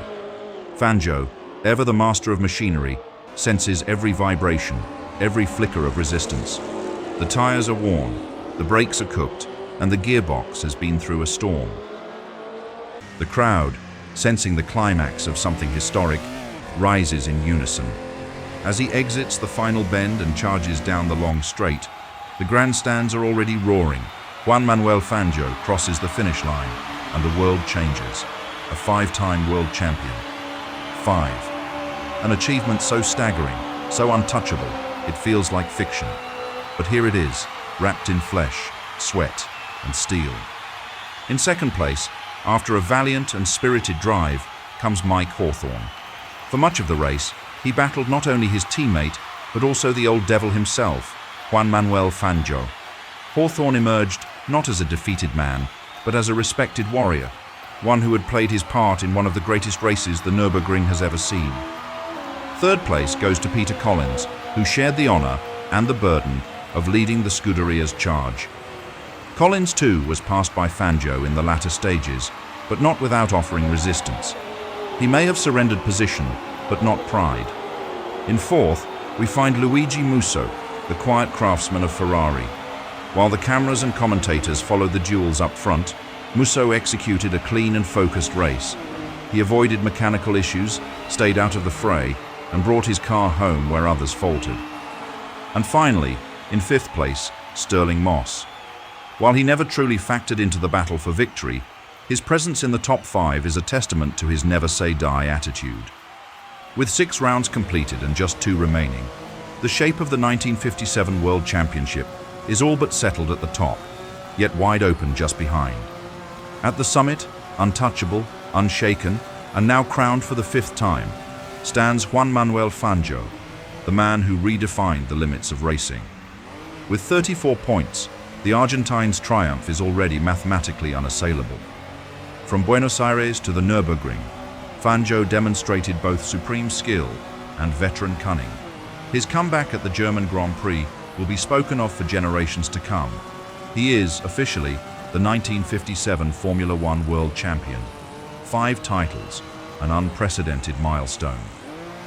But while the crown has been claimed, the contest beneath it is far from over. In second place sits Luigi Musso, the resilient Italian with 16 points. A win in the non-championship Rams race and several strong finishes in Grand Prix competition make him a standout performer for Ferrari in an otherwise turbulent season. Just behind him with 13 points is Mike Hawthorn, Britain's fast-talking, faster-driving hero. Hawthorn has shown both pace and pluck this season, and if reliability stands by him, he could still claim the runner-up spot in the championship. So, dear viewers, that's it. The end of a Grand Prix that will echo through racing history. 2 monumental achievements, sealed on a single afternoon. Juan Manuel Fangio, already a master among men, has become the first 5-time world champion. And the way he did it, a record-shattering drive, a furious comeback, and a final act of racing genius, will be spoken of as long as motor racing lives. But the story isn't finished. The championship is still on, the throne may be taken, but the court behind it is still very much in battle. And next, we trade the forests of Germany for the sun-drenched coastlines of Italy, as we head to the capital of the Abruzzo region, Pescara, a monstrous street circuit carved from mountains, villages, and madness. So don't go far, dear viewers, because if you thought the ring was something, wait until you see Pescara. And as always, If you enjoyed the ride, give the video a like, subscribe for more vintage Formula One, and share it with fellow racing romantics. We'll see you on the roads of Italy.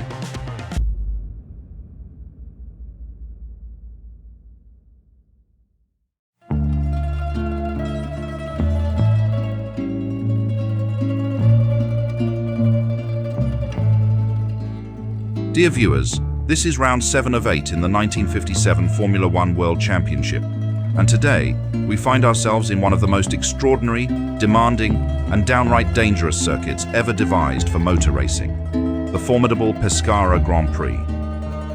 Set in the heart of Italy's Abruzzo region, this is not your ordinary racetrack. This is not a ribbon of asphalt coiled inside a stadium. No, this is a full-on expedition through towns, hills, and farmland.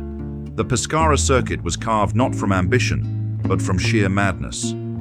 At 25.8 kilometers, yes, that's more than 16 miles, it holds the title as the longest circuit to ever host a Formula One World Championship race. The circuit layout is an enormous triangle etched into the Italian countryside. It begins just outside central Pescara, winding westward through the suburb of 𝔾ℝ𝔼𝕼𝔋𝕼𝕋, and then climbs into the hillside villages of Frascone, Valle Carbone, Spoltore, and ℏ𝔼𝐻𝑍. Here, drivers are hurled through a mix of high-speed corners and tightening bends, often flanked by stone walls and front gardens. No runoff, no margin for error, just raw bravery. Now picture this, a 5.5-kilometer dead-straight blast through the town of Montesilvano. That's 3.5 miles of flat-out speed, just slightly shorter than the infamous Mulsanne Straight at Le Mans. And not once, but twice in every lap. It's here that 𝔾ℝ𝔼𝔼𝕋𝕀ℕ𝔾𝕊 tragically lost his life in 1934, and the name Flying Kilometer has remained ever since. It wasn't built for speed, it was simply what was available. Bumpy, narrow, uneven, ruthless.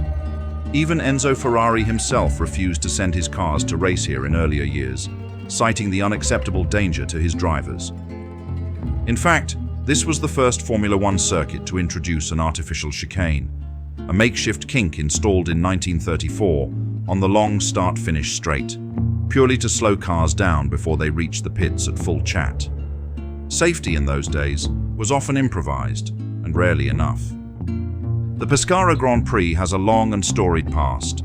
First run in 1924 as the ℏ 𝔼𝐼𝕼𝕋, the event continued in various forms through the decades.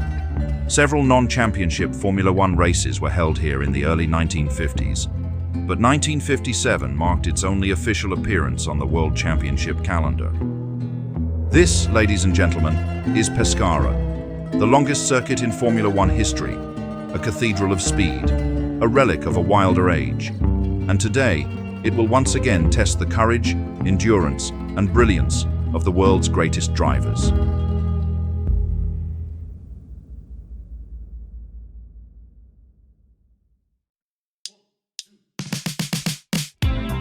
Despite their crowning achievement in Germany, the Modena-based squad arrived at their home Grand Prix with the same hunger, the same intensity, and perhaps even greater ambition. Juan Manuel Fangio arrived in Pescara not as a man under pressure, but as a 5-time world champion. The title was secured. The history books had already been rewritten, but if anyone thought Maserati would now rest on its laurels, they were sorely mistaken. Behind Fangio stood a familiar supporting cast: Jean Behra, the tenacious Frenchman with a brave heart and a short fuse; Harry Schell, the amiable American with no shortage of speed; and Italy's own Giorgio Scarlatti, hoping to make an impression in front of the home crowd. But the real intrigue lay in the machinery. Alongside their familiar and famously light 6-cylinder 250Fs, Maserati unveiled something rather special in Pescara, an experimental 12-cylinder machine developed in utmost secrecy. With a projected 310 horsepower under its bonnet, this prototype was designed with one clear objective: to devour the monstrous straights of the Pescara circuit. And what straights they were! Nearly 11 kilometers of flat-out running per lap, more than enough tarmac for the 12-cylinder engine to stretch its legs, and potentially deliver a knockout punch to the competition. This was a gamble, certainly. New machines bring new questions, and reliability was always a concern when pushing the boundaries of power and engineering. But if there was ever a venue to roll the dice, it was here.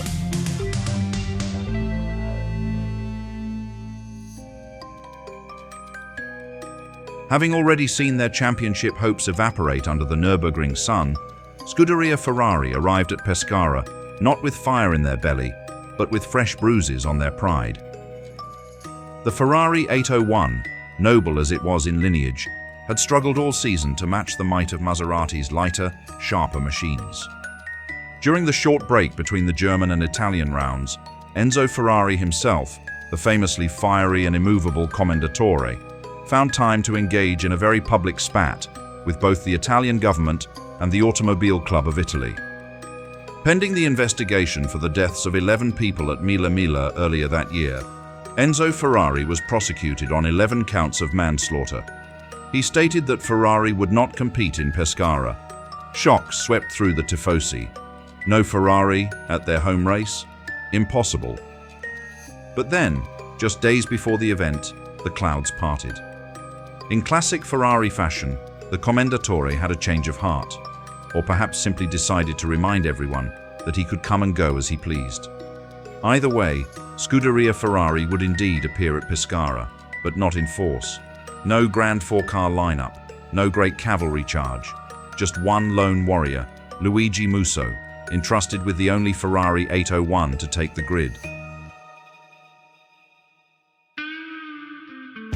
The Vanwall squad, true to recent form, arrived in Pescara with its now familiar trio of drivers, Stirling Moss, Tony Brooks, and the ever-improving Stuart Lewis-Evans. 3 Britons, 3 green machines, and 1 burning ambition to carry the Union Jack to victory on Italian soil. If Maserati came with momentum and Ferrari with flair, then Vanwall came with focus.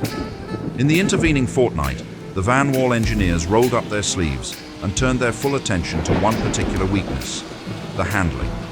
For Pescara, all 3 cars were fitted with newly developed shock absorbers, a significant refinement aimed at ironing out the unpredictable feedback that had troubled drivers at the ring.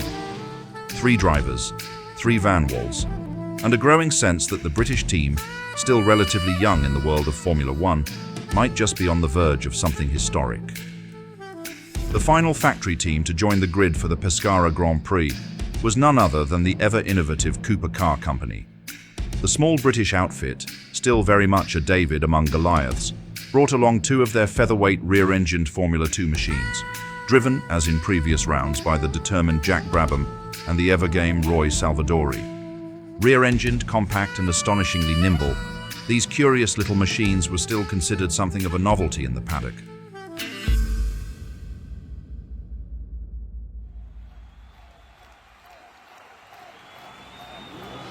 At over 25 kilometers per lap, Pescara was no ordinary circuit. Most drivers, confronted by the absurdity of warm-up or cool-down laps at such a scale, decided to simply run their flying laps and then come to a halt, whereupon mechanics, ever dutiful, would trundle down the road to push them back to the pits like glorified wheelbarrows. Yet despite the circus atmosphere, the qualifying battle at the sharp end was anything but comedic. And once again, it was the Argentinian maestro who delivered. Calm, composed, and seemingly fused with the road beneath him, Fangio unleashed a lap time so astonishing that it left even seasoned observers blinking in disbelief. He clocked in over 10 seconds faster than his nearest challenger, an immense margin by any standard, let alone a single lap. That closest rival was none other than Stirling Moss. After the Vanwall's comparatively lackluster showing at the Nurburgring, this result marked clear and measurable progress. The car was quicker, the handling crisper, and Moss, ever the realist, knew the race would be long and punishing.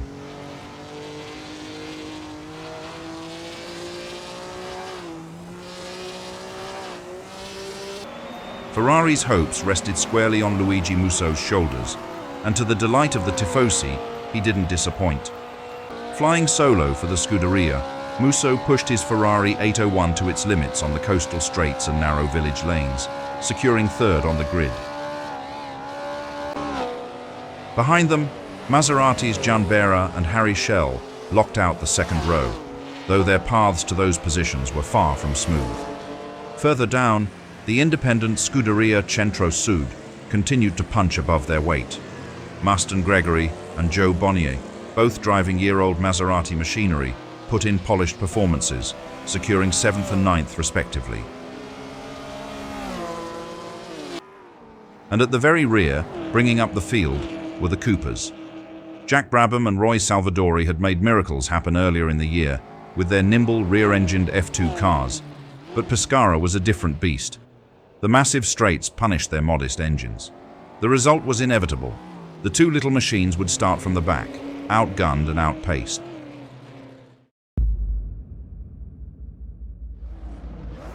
Cari tifosi, che splendida domenica qui a Pescara!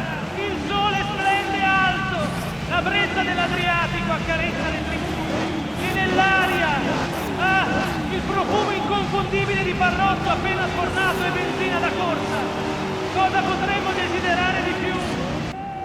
Ladies and gentlemen, we are just moments away from the start of one of the most grueling tests in the history of Formula One. 18 laps may not sound like much, but around this monstrous road circuit, it means 460 kilometers, nearly 300 miles of relentless corners, searing heat, and narrow public roads. The drivers are strapped in, the machines are ready. Ahead lies perhaps the most punishing Grand Prix of the season. Signora tifosi, la sfoltore al mare, dalle curve in collina ai rettilinei infiniti, fatevi sentire, che lo sentano i motori, che lo senta il mondo intero. Il 7° Gran Premio del campionato mondiale di Formula 1 1957 parte ora! At the wave of the Italian flag, the grid bursts to life, and to the delight of the tifosi, it's Luigi Musso who takes the early lead, blasting past both Moss and Fangio into the first few corners. Sterling Moss holds second in the Vanwall, tucked in closely, while Fangio, ever the strategist, settles into third, playing the long game. But on the very next lap, Sterling Moss, ever the tactician, had seen enough. He'd quietly studied every twitch and turn of Musso's Ferrari, and when the moment came, he struck. Moss slipped past the Scarlet machine and took the lead of the race, becoming the new frontrunner through the dusty lanes of Pescara. Stuart Lewis Evans, holding steady in 5th place, suddenly finds himself in a spot of trouble. His rear tyre begins to delaminate, shredding apart with alarming speed. With no choice but to back off, he coaxes the Vanwall back to the pits for a fresh set of rubber. It's a swift service from the crew, but even the sharpest pit work can't mask the cost of an unscheduled stop this early in the race. By the time he rejoins, Lewis Evans has plummeted down the order, well out of contention. On lap 3, deep in the rear guard of the field, Roy Salvadori and Jack Brabham seemed determined to find some excitement of their own. Trading places and pushing their little Coopers to the edge, the duel might have lifted their spirits, but it ended in tears for Salvadori. Under pressure, he pushed just a fraction too hard, lost control, and spun off the road with a dramatic puff of dust. The result? Bent wheels, a battered suspension, and a quiet retirement from the race. By lap 4, Sterling Moss begins to demonstrate. The Vanwall man now begins to stretch his legs. By the time the lap ends, the gap to Musso has opened up to 6 full seconds. On lap 5, disaster strikes for 𝔼𝕉. The Frenchman, pushing hard in his Maserati, begins to suffer from a critical mechanical issue, a crack in the oil line. There's nothing Berra can do. He's forced to pull off the road and retire from the Grand Prix.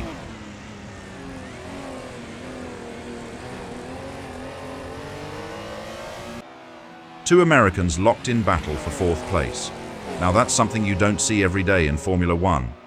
𝔾ℝ𝔼𝔼𝕋𝕀ℕ𝔼𝔼𝕋, the sharp and stylish New Yorker in the works Maserati, is eyeing the tailpipes of ℚ𝔼𝔼𝕋𝕶𝕼𝕋, the Kansas City Flash, driving for 𝔾ℝ𝔼𝔼𝔼𝕼𝕋𝕶𝕼. Gregory's doing a fine job keeping Shell at bay, but you get the sense the factory Maserati has just a little more in reserve. Shell was simply quicker. With that, the works Maserati slides into 4th. It's moments like these that remind us of the 1972 South African Grand Prix at 𝔾ℝ𝔼𝔼𝕋. when Peter Revson and Mario Andretti locked horns in a battle for the ages. But nowadays, American drivers are a rare breed in Formula One, not like in the 50s, when men like Schell and Gregory regularly brought stars and stripes bravado to Europe's greatest circuits.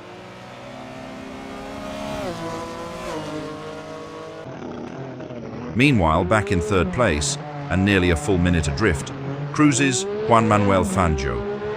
The reigning five-time world champion seems utterly unbothered by the pace up front. He's already proven once again that he owns this circuit, delivering a time in qualifying that bordered on the ridiculous. But now, he's taking a different approach.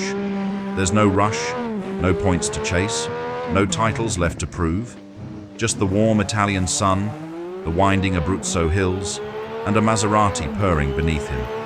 A gentleman's cruise, if ever there was one.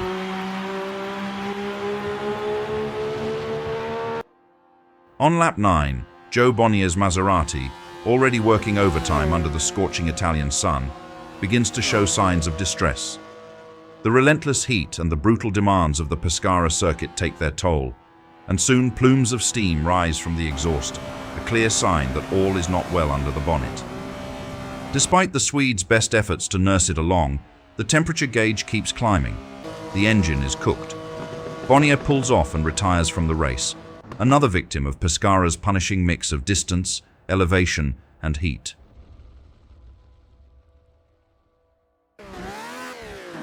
Just one lap later, disaster strikes again, and this time, it's heartbreak for the home crowd. Luigi Musso, holding a solid second place and carrying all of Italy's hopes on his shoulders, begins to feel something amiss. The Ferrari, already pushed to its limits on Pescara's brutal straights. The engine, tortured by heat and distance, finally gives up the ghost. With no choice, Musso coasts to a halt. His race is over, and so are Ferrari's hopes for a home soil comeback.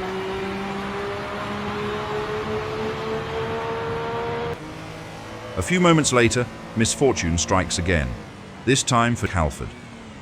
Running steadily in 7th place, the British privateer had been doing a respectable job keeping his Maserati in the mix.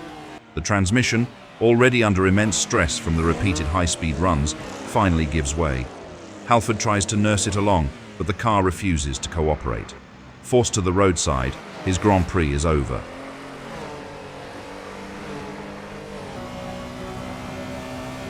The Pescara circuit continues its merciless assault, exposing every weakness in man and machine alike. On lap 12, it's Chico Godia who falls victim to the relentless challenge. A sudden puff of smoke signals disaster. Moments later, the engine lets go entirely, coughing its last breath before falling silent. Godia coasts to the side of the road, his race done, another casualty claimed by this monstrous circuit. Stirling Moss, the British ace, is driving with the ease of a man out for a Sunday jaunt, and on lap 13, over 3 minutes ahead of Juan Manuel Fangio, decides it's time for a little pause, not out of necessity, but simply because he can.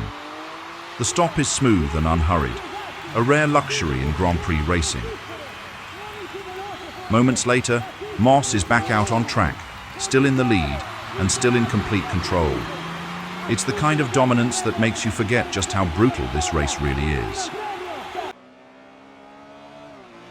Giorgio Scarlatti, who had been holding a respectable 5th place, begins to struggle.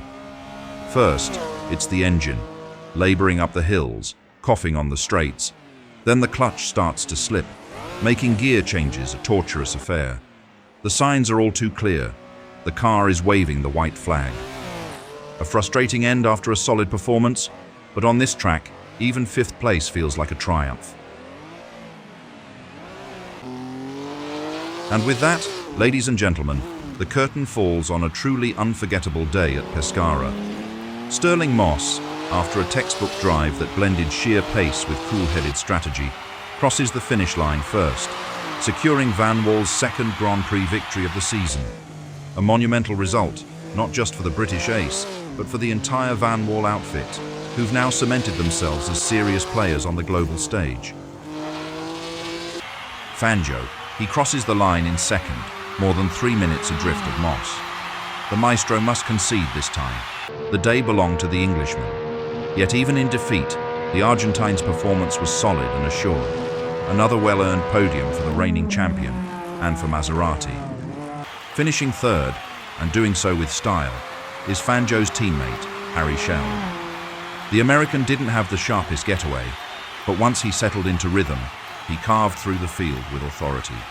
It's his first ever podium in Formula One, long overdue and well-deserved. Perhaps Nico Hülkenberg knows the feeling, after finally stepping onto the rostrum at the 2025 British Grand Prix. Fourth place goes to another American, Marston Gregory. Quietly consistent all afternoon, Gregory once again shows maturity beyond his years and adds another strong result to his growing resume. Fifth place? That goes to Stuart Lewis Evans. On the final lap, he manages to reel in Scarlatti's limping Maserati and snatches the last points position. A classic case of never giving up paying dividends. And just when you thought this story was over, enter Jack Brabham. Running dead last on the final lap, the Australian's Cooper sputters to a halt. The Australian driver parks his car right next to a gas station, just a few hundred meters from the finish line. In a moment worthy of cinema, the local petrol station attendant spots Brabham stranded beside the pumps. Without missing a beat, the kind-hearted Italian jogs over with a jerry can, pours a few precious liters into the Cooper, and sends Jack on his way, with a firm handshake and a grin. Brabham restarts the car, rumbles across the line, and bags 7th place. Not a point, no glory, but what a story. Only in Pescara. 7 finishes, 460 kilometers of public roads, countless retirements, and 1 very lucky petrol station. This, dear viewers, was motor racing at its rawest and most romantic. As we've seen today, 𝔼𝔼𝕋𝕋 has leapfrogged into 2nd place in the championship with a truly commanding victory. And it must be said, Ferrari's pointless weekend certainly played its part in that shuffle. But make no mistake, the battle is far from over. With just 1 round left in the season, 4 drivers are still mathematically in contention for the runner-up spot in the World Championship. And where will this final showdown take place? Yes, dear viewers, brace yourselves. We're heading back to the land madness, the Autodromo Nazionale di Monza. The Tifosi are already preparing their flags, horns, and legendary vocal cords, ready to outshout the engines, or at least give it a proper go. They usually do. It's passion, it's chaos, it's Monza. The grand finale is nearly upon us. Oh, Italy, what a place to race.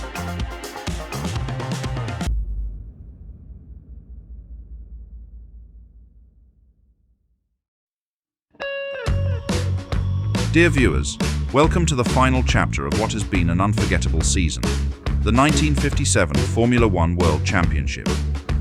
And what better place to bring the curtain down than Monza, the temple of speed, the roaring heart of Italian motorsport. Built in 1922, Monza is one of the oldest and fastest circuits in the world. It has seen heroes crowned, legends born, and tragedies unfold in the blink of an eye. This year, however, brings a subtle change. Realizing the limitations and dangers of combining Monza's road course with the banked oval, the Automobile Club of Italy, wiser from past misadventures, has made the call: no high-speed oval this time. Just like in 1954, the Grand Prix will be held solely on the road circuit, a twisty, flowing ribbon of tarmac where car balance and driver precision will prove just as important as raw speed. The title? That's already settled. Juan Manuel Fangio, the Argentine maestro, secured his 5th World Championship in majestic fashion at the Nurburgring, sealing his place as the greatest of all time. But the fight for second is far from over. After his sensational victory in Pescara, 𝔼𝔼𝕋𝕋 has leapt into contention, now 2nd in the standings. Hot on his heels are Luigi Musso, Mike Hawthorne, and Tony Brooks, all separated by just a handful of points.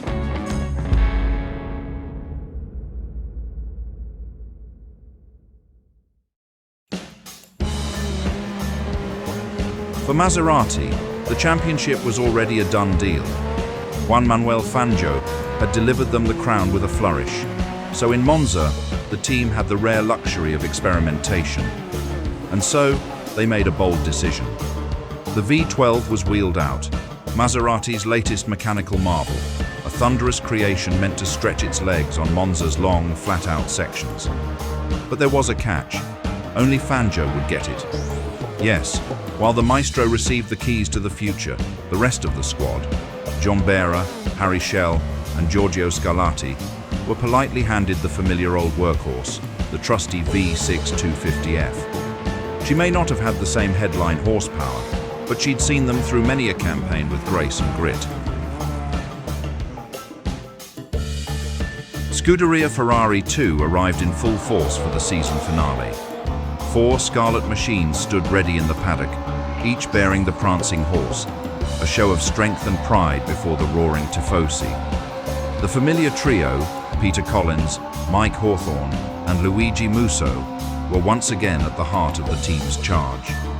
Each had had their moments this season, though fortune often proved fickle. But for Monza, Ferrari added a fourth card to their hand, Wolfgang von Trips, the German aristocrat. After outings in Argentina and Monaco earlier in the year, von Trips was granted another chance in the Ferrari 801, and what better stage than Monza? A driver still gaining experience but with clear promise, von Trips now had the full backing of the Scuderia, and one of the most passionate crowds in motor racing behind him. Fresh off a commanding victory at Pescara, confidence was high in the Vanwall garage, and not without reason.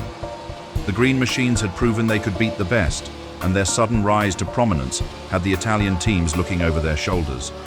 Both Maserati and Ferrari knew Vanwall was no longer a hopeful contender. It was a real threat. Behind the wheels, the familiar trio, Stirling Moss, the fierce and fluid lead driver, Tony Brooks, smooth and calculating, and the ever-capable Stuart Lewis Evans, keen to finish the season on a high. 3 men, 1 car maker, and a great deal of British pride, ready to challenge the best that Italy could throw at them. Realizing that their nimble but underpowered Formula 2 Coopers stood little chance on the long, high-speed straights of Monza, the Cooper team wisely opted to sit this one out. The curved glory of the Autodromo called for horsepower, not lightness, and thus, only one British outfit remained to carry the Union Jack into battle, Tony van der Velde's Vanwall team.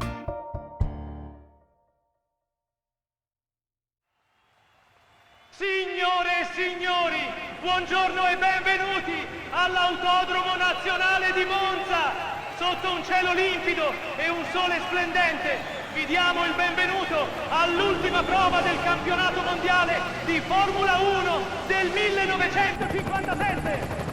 Signore e signori, mettetevi comodi, le qualifiche del Gran Premio d'Italia stanno per cominciare! Practice for the Italian Grand Prix stretched across 2 sun-drenched days in Monza. But by the close of Friday's sessions, one fact stood taller than the rest. The British Vanwalls had conquered Italy. With their finely tuned aerodynamics and ever-growing horsepower advantage, the green cars of Tony van der Velde made a firm statement. On the high-speed straights and sweeping bends of Monza, Vanwall delivered a masterclass in engineering and efficiency. And in a twist that no one quite expected, it wasn't Stirling Moss leading the charge. No, it was Stuart Lewis Evans, the quiet and composed youngster, who stunned the paddock by securing his very first pole position in just his 6th Grand Prix. His best lap, a full 3/10 quicker than Moss, proving that talent in this British outfit runs deeper than just its most famous name. Moss settled for second, still impressively quick. And Tony Brooks, ever reliable and smooth, rounded out the Vanwall front row lockout. An extraordinary result, 1st, 2nd and 3rd, for the British team on Italian soil. Tony van der Velde could hardly have asked for more. Yet one man still refused to bow.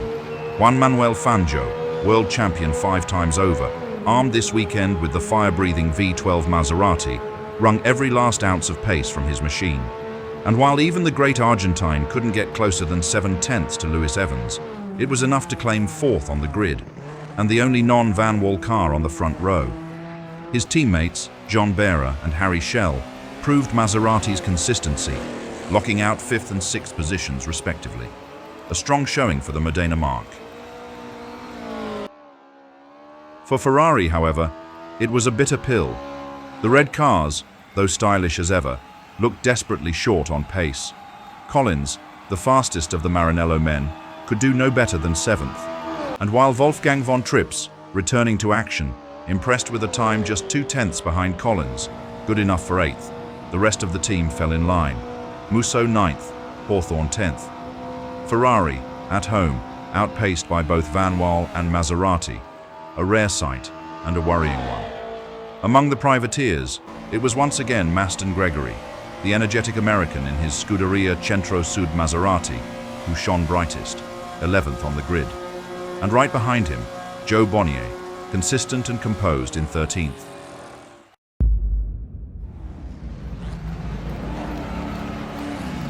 I tifosi sono in delirio, le tribune tremano e nonostante le 3 Vanwall in prima fila, siamo qui per sostenere i nostri eroi in rosso.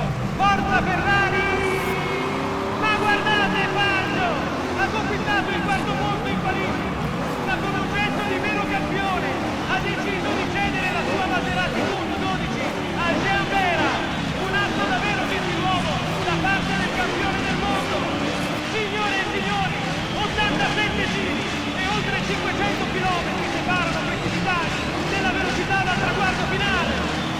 Ah, fatevi sentire, gridate forte, perché il Gran Premio d'Italia 1957 a Monza è partito! As the national flag drops, a roar explodes from the Monza grandstands and from the engines below. But it is 𝔼𝔼𝔋𝕶, ever the launch master, who reacts like lightning. The British ace surges forward, Vanwall's green blur carving through the air, straight into the lead before the pack even hits the Curva Grande. Behind him, it's John Behra, who stuns the crowd. In Maserati's 12-cylinder experimental machine, he gets a superb getaway, slipping past not 1, but 2 Vanwalls, vaulting himself up to 2nd place. That's a car that's often unpredictable, but in the opening meters, it sings. But after a sluggish start, the maestro is not one to linger. Peter Collins is the first to fall, then Luigi Musso. The Italian driver has the grandstand behind him, but the 250F is perfectly balanced and flying low. Fangio tucks in, then pulls out, and that's that. Another place gained. The Tifosi can only watch. Tony Brooks, ever the tactician, has been shadowing Stuart Lewis-Evans with precision, not pushing, just watching, waiting. He dives through, takes the inside line, a textbook maneuver, and just like that, Vanwall's 2nd and 3rd drivers switch places. The hunt continues. 𝔼𝔼𝔼𝕋 is making moves, serious moves. The American in his Maserati is on a charge, and it's a sight to behold. First, he slips past Peter Collins' Ferrari with confidence. Barely a moment later, Luigi Musso is next in his sights, and with a firm move under braking, 𝔼𝔼𝔼𝕋 dispatches the Italian 2 Ferraris in 1 lap. It's a commanding statement from 𝔼𝔼𝔼𝕋, who appears completely in control of the car.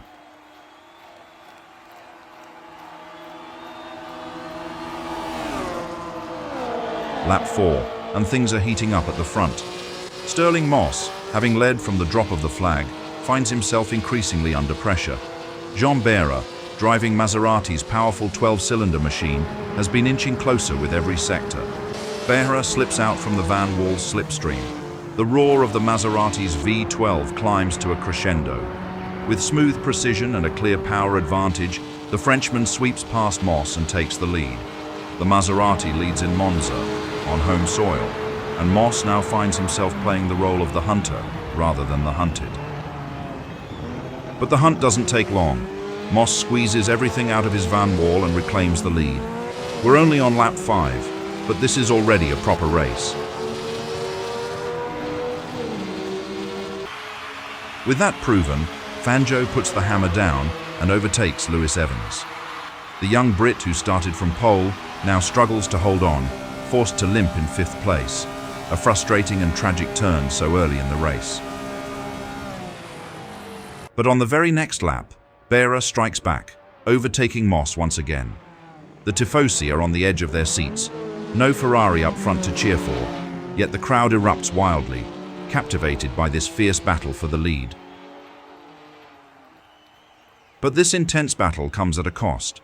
So caught up in their duel, Moss and 𝔼𝕉 unwittingly open the door for Fangio, who wastes no time, slipping past them both to seize the lead and take control of the race.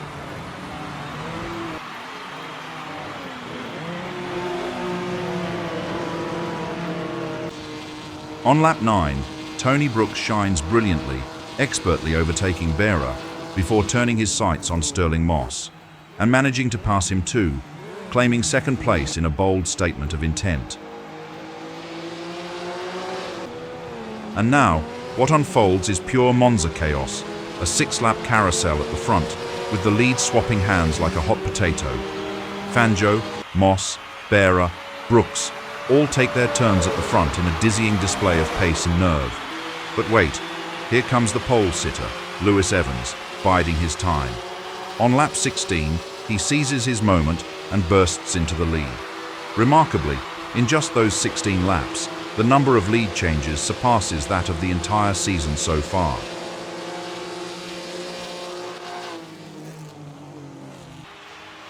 Lewis Evans holds on valiantly for a few laps, but the relentless strain on his engine tells a harsh tale. The British driver is forced to limp back to the pits, his hopes for victory fading fast. Though he manages to rejoin the race, he returns at the very back of the pack, his charge for the lead cruelly cut short.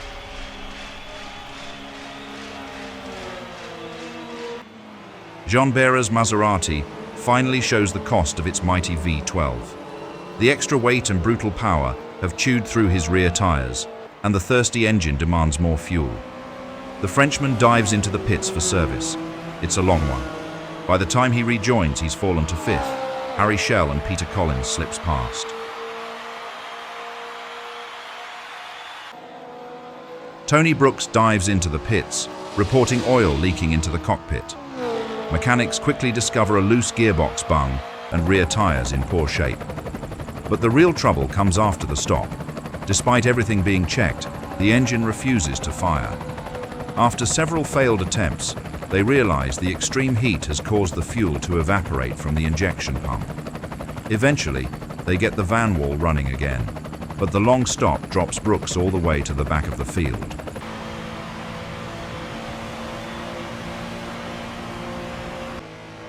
Three laps later, 𝔼𝔼𝕋 suffers the same fate.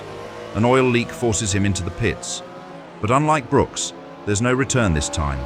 The damage is terminal. The American is forced to retire from 3rd place, losing what could have been a 2nd podium in a row after his success at Pescara. A tough blow for 𝔼𝕉.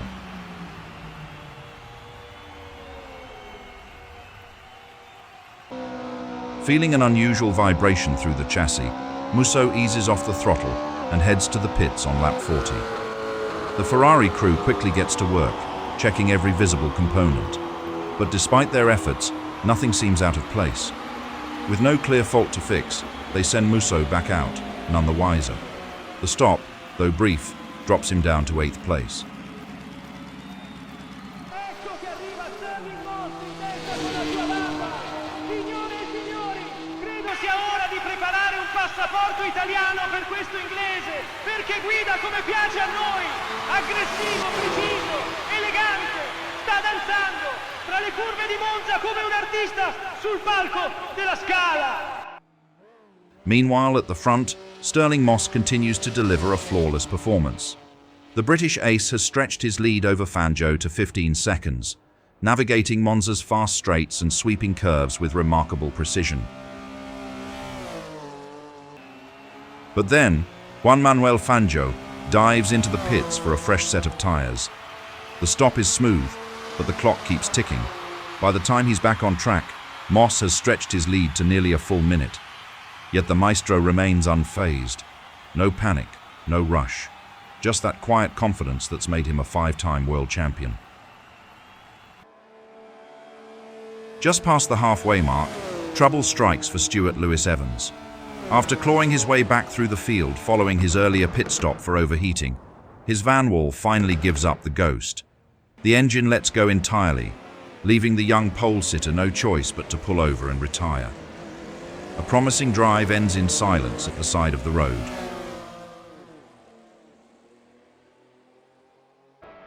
This race is proving merciless. Just 2 laps after Lewis Evans retires, John Behra's V12 Maserati goes up in smoke, the engine overwhelmed by the heat and the relentless full-throttle demands of Monza. Here, it's not just a Grand Prix, it's an endurance trial in disguise. With endless straights and sweeping curves, the Temple of Speed punishes any weakness. In the 1950s, finishing a race here was nearly as impressive as winning it.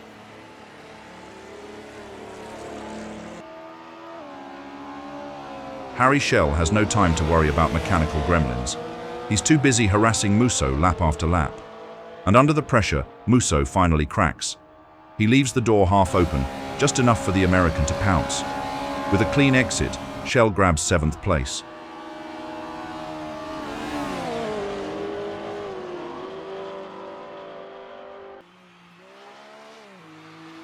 Meanwhile, at the front, it's business as usual.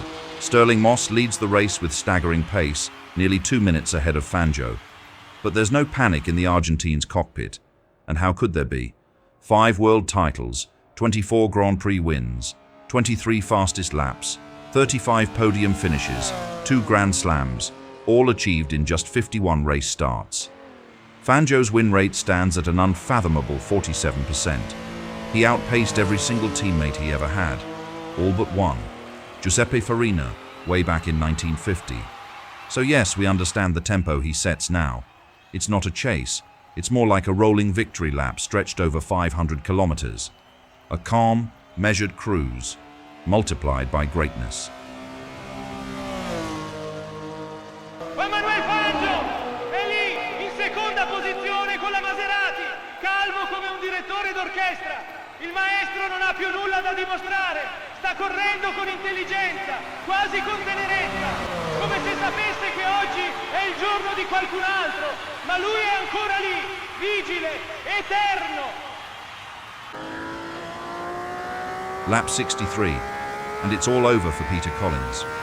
Whatever hope remained is silenced as the vibration worsens, one cylinder after another dropping out. 3 laps of brutal shaking finally tear the heart out of his Ferrari. Smoke trailing, the Englishman coasts to the side of the circuit and shuts it off for good. His championship hopes vanish with the last pulse of the engine. A tough end to a tough season. But trouble brews yet again for Ferrari. Mike Hawthorn's engine develops a misfire, and the Englishman knows full well he can't defend his podium with an ailing machine. Luigi Musso, already out of the points, doesn't draw attention, neither from the leaders nor the cameras. He's simply off the pace today, circulating without menace or momentum. Meanwhile, behind him, Tony Brooks is flying.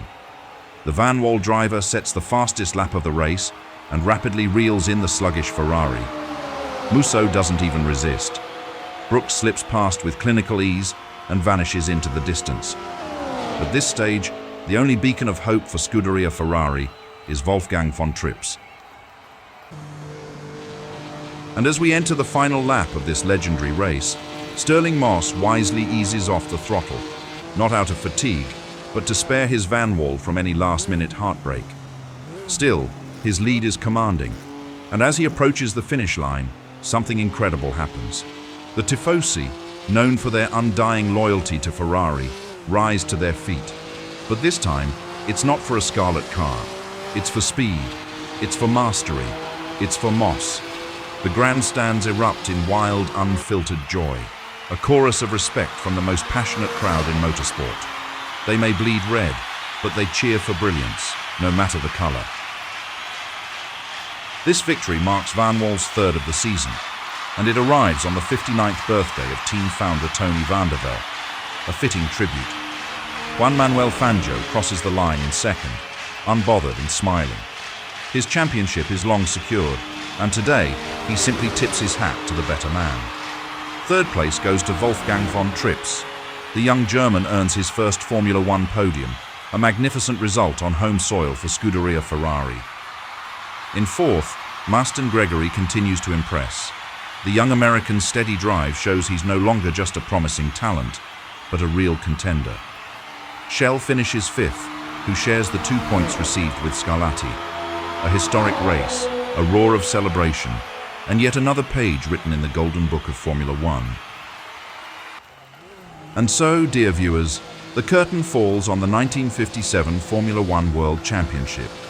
In first place, reigning supreme once more, Juan Manuel Fangio. With 40 points, the Argentine master captures his 5th world title, and does so in unforgettable style. Who could forget his miraculous comeback at the Nürburgring, a performance so breathtaking it transcended sport? Fangio didn't just win races, he defined what it means to be a champion, calm under pressure, devastatingly quick, and utterly relentless. Out of 6 races he entered, he finished 5 on the podium. At 46 years old, the maestro reigns. Second place belongs to 𝔼𝕼𝔼𝕋𝕶. 3 Grand Prix victories this year, Britain, Pescara and Italy, and each one a display of sheer, unfiltered talent. 𝔼𝕼 not only delivered Vanwall its first wins in Formula One history, he also became the living symbol of a new era. 𝔼𝕼 ends the season as vice-champion, and with the world watching, wondering when, not if, his turn at the top will come. Third overall, the pride of Italy, Luigi Musso, with 16 points. Ferrari's most consistent driver this season, Musso fought valiantly, especially when he stood alone in Pescara, carrying the entire Scuderia on his shoulders. And so, dear viewers, that's it. The 1957 Formula One World Championship has come to a close. Juan Manuel Fangio walks away with 5 world titles, 𝔼𝕼𝔼𝕼𝕼 with a fast right foot, and a Vanwall held together with string and prayer. And Ferrari, well, they went from Forza to Mamma Mia, more times than we'd like to count. But before we wrap up, a massive thank you to all of you watching. Your support, your views, your likes, and those amazing comments, they mean everything, truly. This journey through motorsport history wouldn't be possible without you. You are the fuel behind this project, the heartbeat of Grand Prix TV. Honestly, without you, this channel would have stalled somewhere back in 1950. We'll be back, roaring into 1958 with more chaos, more drama, and hopefully fewer exploding engines. Until then, keep your throttle flat, your brakes cool, and your comments spicy. Arrivederci, legends.